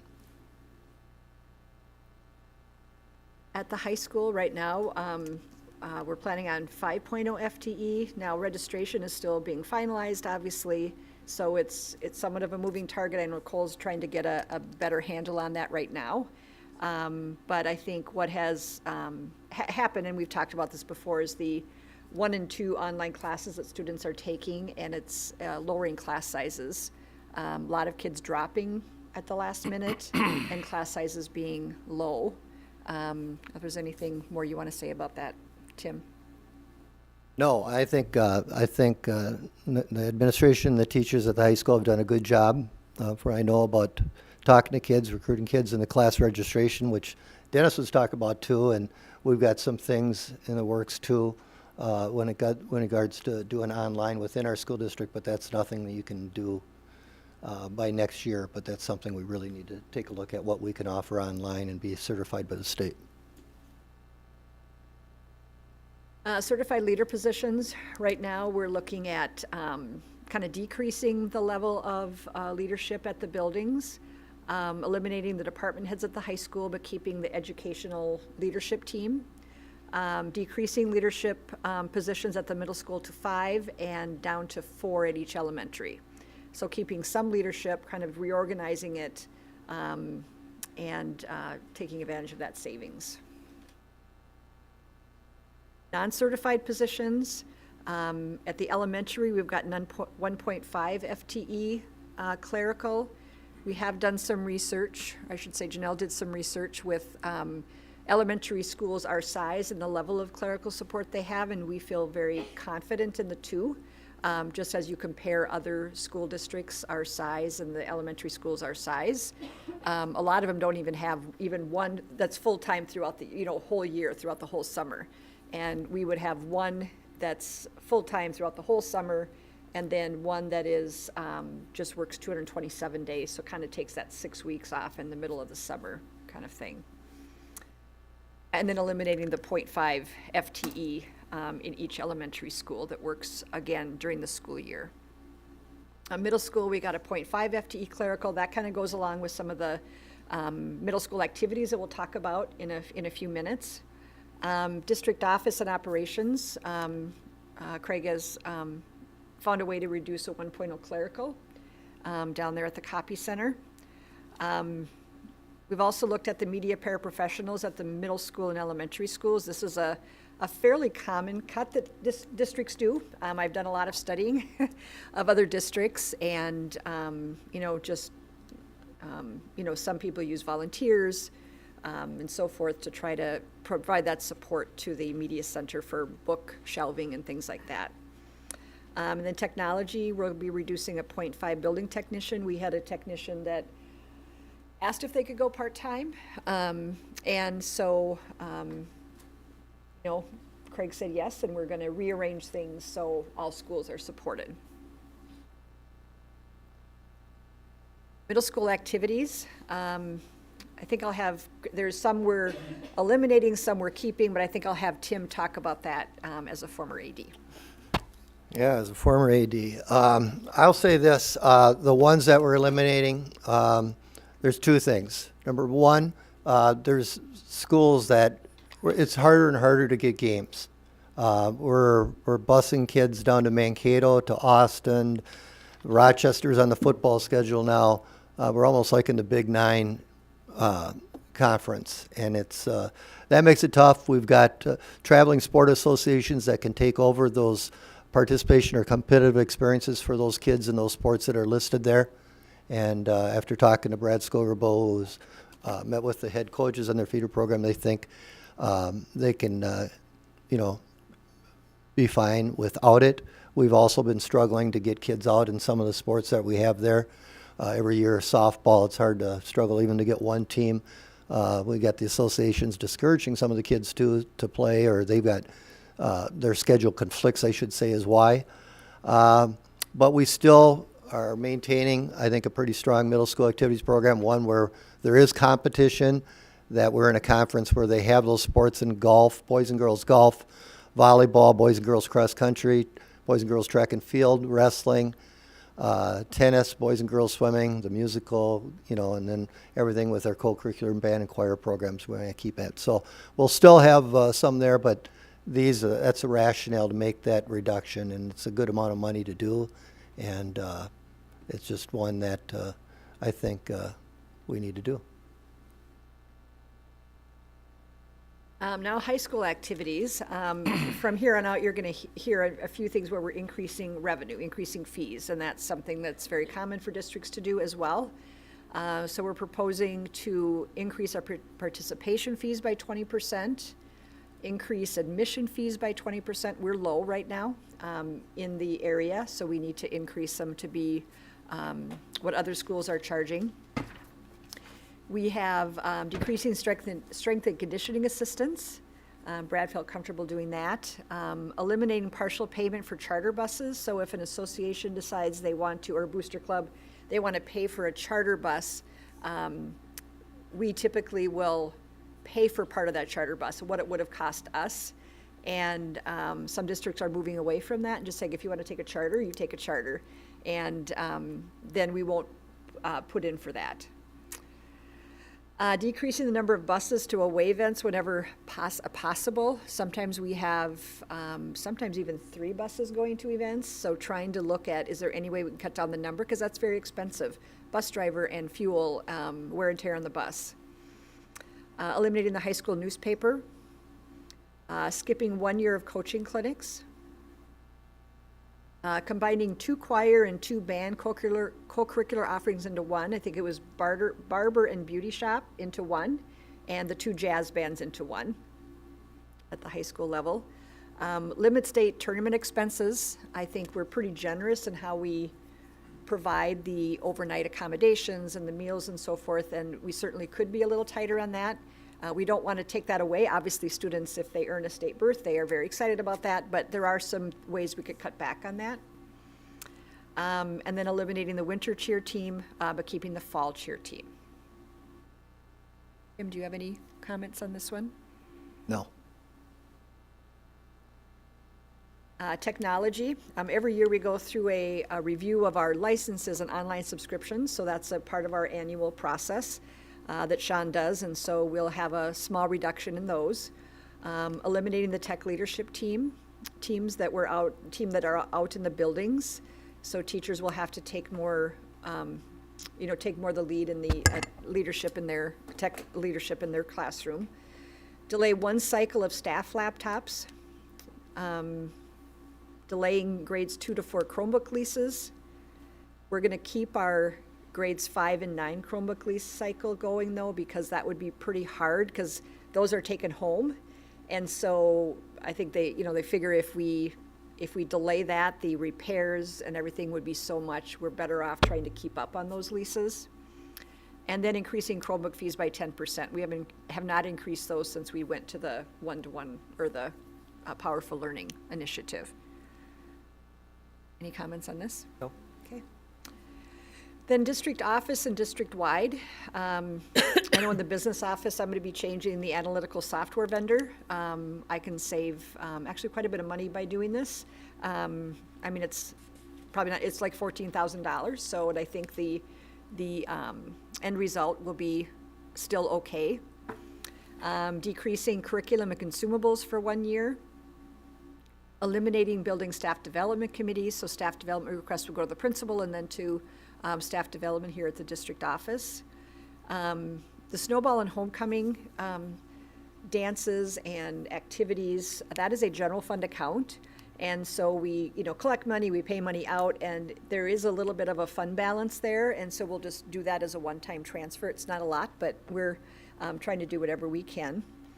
Skipping 1 year of the annual report that Tony's group does, and probably doing it online and printing a few that are available for people to, a few hard copies for people to get.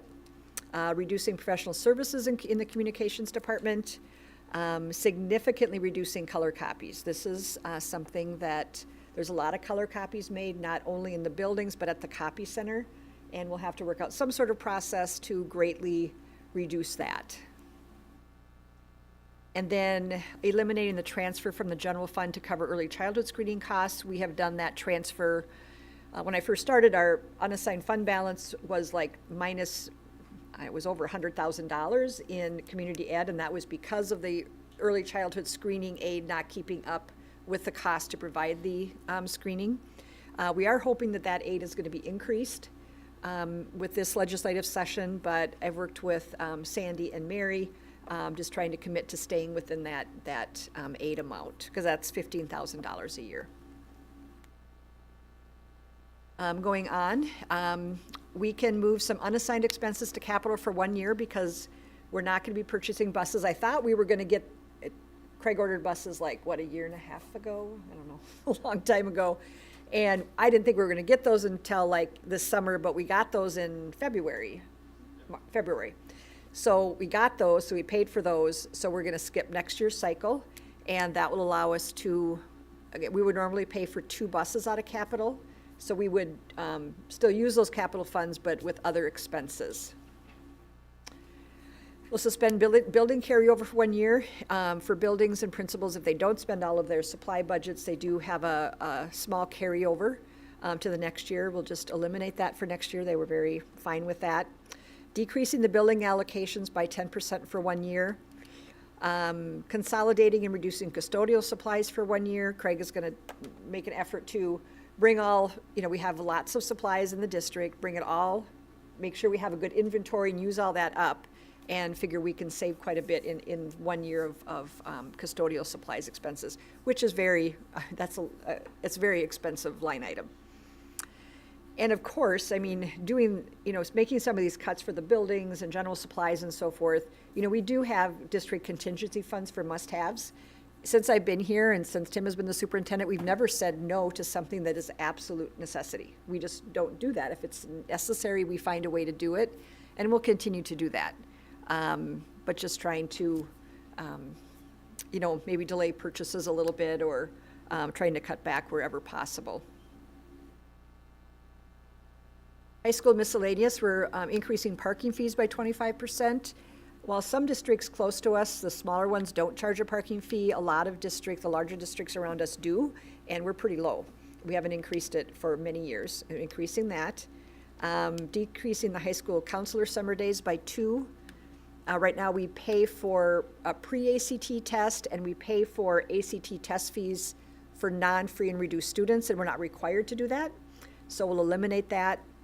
And then Southwest Metro vocational programming, being short a construction trades or metal, I forget which it is. Some of our students have gone to Southwest Metro for vocational, and that that of course they bill us for that. So we're hoping to eliminate that by moving that resource from the middle school to the high school. Okay, next steps. Tomorrow we have a communication going out to employees, parents, and community, again via social media. And we'll have a staff Google form and a parent community Google form for them to, send their feedback on the proposed cuts.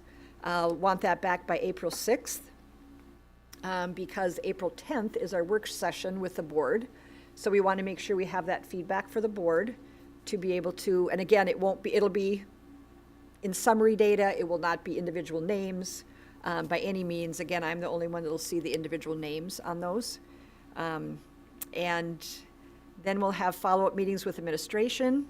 On the 24th of April, a month from tonight, we'll have the final recommendations to the board. And then, of course, in May, we have the preliminary budget. This is where, we don't know when we're going to know our funding. They set their targets. Even targets change as they go through the process. So while we know the target for education is $2.2 billion, we don't know how that's going to be split up. And, I'm hoping that they won't wait till the last minute, but they might. And then June 26th is the final budget approval. We'll also have to decide in that time frame about an operating levy to try to get a little head start on that. So Andy can kind of hit the ground running with that. Yeah, so that's it. Tim, some more comments?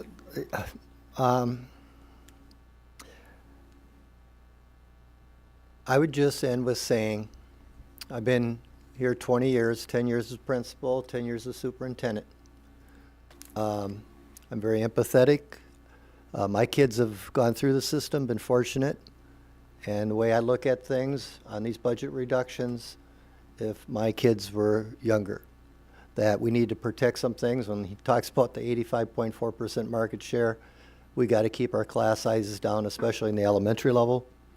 We got to still provide a strong co-curricular activities program. When we talk about comprehensive programming, we got some great things going on, especially at the high school, in regards to our vocational programs, our fine arts, our college prep programs with CSI and Mars. So those are some things that I think are very important as we look ahead. But what still scares me, 3.1 million isn't fun. It's not easy to do, wherever it may end up. And again, these are preliminary recommendations, but I will still say this again. What happens next November is going to have a huge impact on this school district. I won't be here, all right, but I will say that. It's going to have a huge impact. Okay, we really invite any questions now. Obviously, if there's some things, and you can email questions as well at that work session. 2 weeks from tonight, we want to be able to have some good discussion. We want to be able to bring answers back to you that you might have. And so we just welcome any questions now, and you can certainly email them later to make sure we have time to get that, the data that you are requesting. Any comments or questions? Karen, go ahead. Have we had any takers on the early retirement offering? We have had a couple, yes. But we're not going to do it unless we have 7? 7. Okay. Can I keep going? Yep, keep it going. Tell me what the difference at a district level is between a coordinator and a supervisor. Yeah, so a coordinator does not typically supervise people, more coordinates Programs. Programs, events. a program, an activity, an initiative for the district, things like that. Yeah, it doesn't do personnel evaluations either. Yeah. Oh, got it, okay. And the last one is, what are the participation fees now for activities? Yeah, so they're.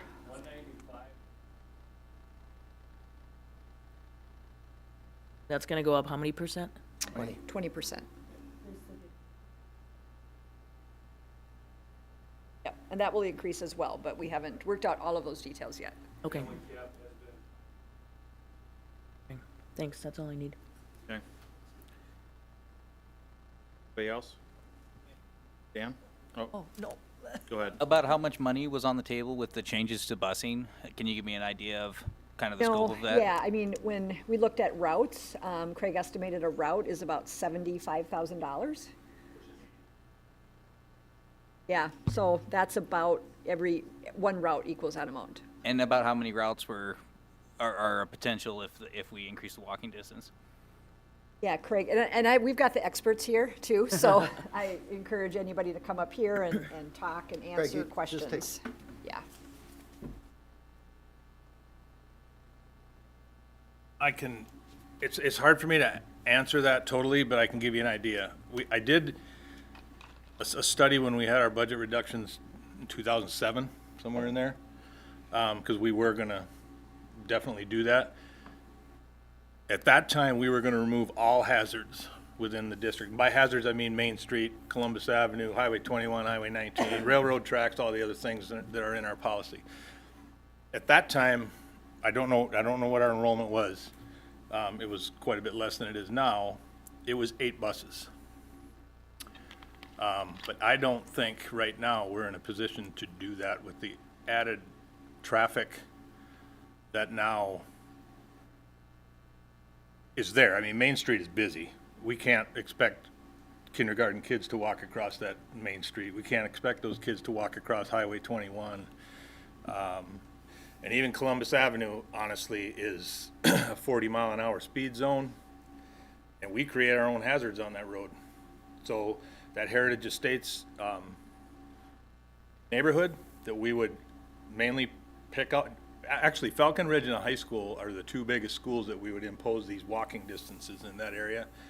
I would guess, this is just a guess, I would say probably 4 routes total throughout the whole system that we would drop based on what we are doing right now. Right now, we basically have no walkers. Thank you. Yep. Since you're there, I was going to ask, so from a charging for transportation, what are some rough numbers regarding that piece? Well, other districts do it. I know Lakeville does it. Lakeville charges $175, I think it is, per student to the whole opt year. in for the year. And in talking, Northfield's gonna be charging $350. yeah, Northfield is going to just implement that, correct? Yeah. And they're charging $350. I know that Lakeville is going to be eliminating it, from what I understand, because they're losing money on it. Yeah, you can overcharge it. We can. I mean, you can definitely do it.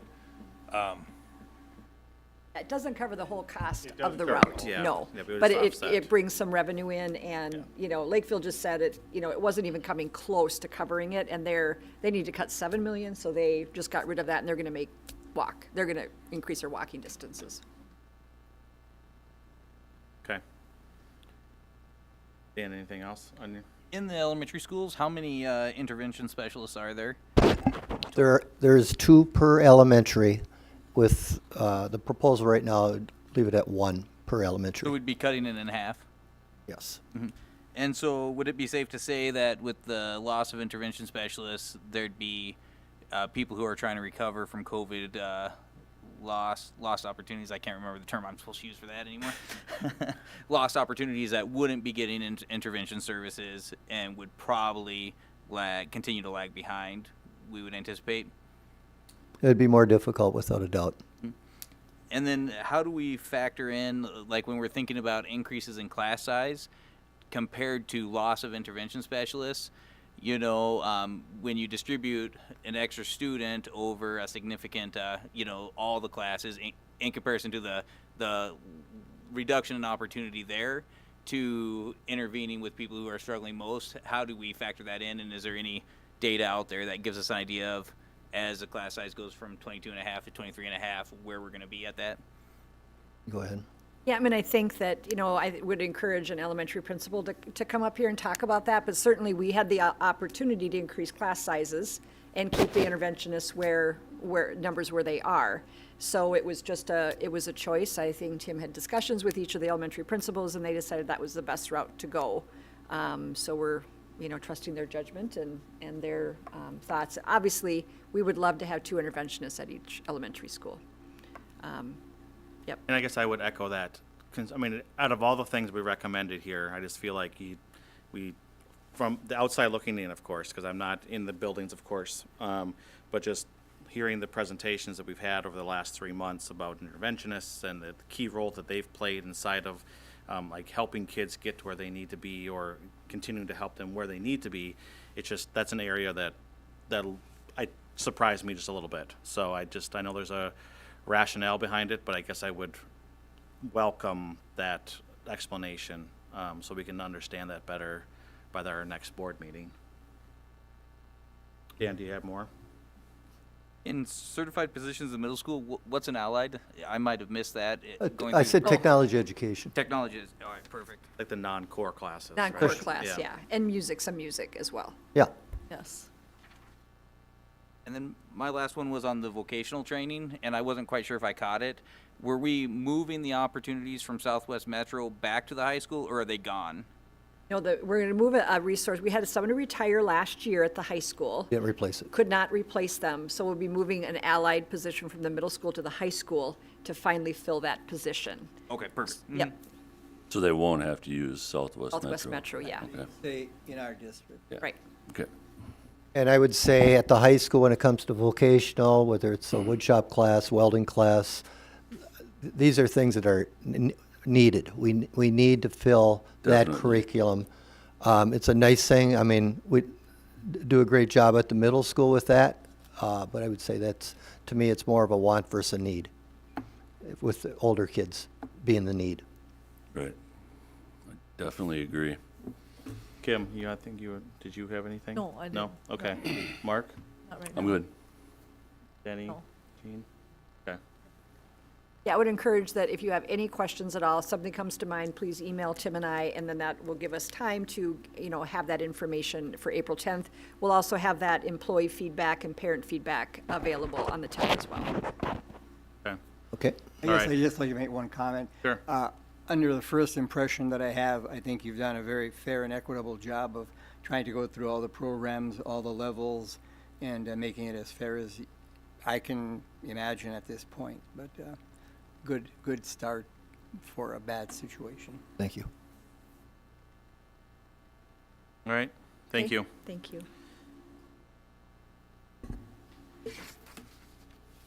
All right, we'll move to our action items for tonight. First up is the approval of the superintendent contract with Andy Vomuth. I guess I'll talk a little bit about that. So as a board, we decided to move forward with Andy. Sandy, along with our advisors, the consultants, Harold, I was trying to think of his name, worked together to negotiate this contract. There was a little bit of back and forth regarding a handful of items on the contract. I guess I would just, I know I've had discussions with almost everyone regarding it during the process. Any comments or questions before I would entertain a motion to We approve have this? to pay a fair and equitable price to the superintendents. We're in competition with the whole state when it comes to the salary. We don't set the bar for that, and we have to be competitive with other districts and other superintendents so that we can get the best candidate that we can afford. And the advice too, I'll talk a little about that too. So just to get inside of my head or the head of the consultants too regarding the contract and negotiation process was, the advice I was given is superintendents essentially, there's two factors that are driving, just the negotiation. And one is, well, obviously salary, but then obviously when they come into this, a superintendent knows that they really have one opportunity to negotiate a contract, because even if they're killing it or they're doing a really great job throughout the years to come, it's really hard to look the taxpayers in the eye while the teachers are getting a 1 or 2% cost of living adjustment and say, here, you're going to get a 10% adjustment because we thought you're doing a great job. So they know that they have their opportunity, their biggest opportunity to negotiate a contract is up front. And so knowing that, and that's the advice I was given, we tried keeping it as tight as we possibly could on that. So, So with that, I guess I would enter a motion to, go ahead. I just have a couple minor questions as far as that goes. And so as far as long-term disability, how long does it take to qualify for long-term disability? 60 calendar days? Excellent. And then, are we a self-insured district, or do we hire out our liability insurance? Our health insurance? No, just liability, like. Oh, liability. We are part of the MIST pool, so we're part of a self-insured pool. with other districts, 24 districts in the state. The main concern or question I had is, since we're paying for his vehicle and anything on official business and the amount of travel and things like that, would we be liable for any accidents and things like that that would occur on travel to and from work and things like that? Is that falling under our insurance, his personal insurance? You know, what do we consider official business? Right, you know, right. Under I this, mean- under this provision? Right, to and from work is obviously all on the superintendent. With an accident, that's a very good question. I haven't thought about it. Medical is always no fault, so that always goes to the thing. Yeah, that is a very good question. I've never been asked that question, so I could find that out. Yep, yep. And just to be clear, though, so we're doing a car allowance, so on a monthly basis, to cover all the mileage for business. Yeah, and then we indemnify in section 2. Okay. So since we're indemnifying on any official business, that's Yep. a really broad, you know, and so, Right. so, you know, my question would be the highest risk I see is during travel. Okay, sure. Any other comments, questions? Okay, I'll entertain a motion to approve this contract as written. So moved. Second. All right, it's been first and second. Those in favor signify by saying aye. Aye. Those opposed, motion carries.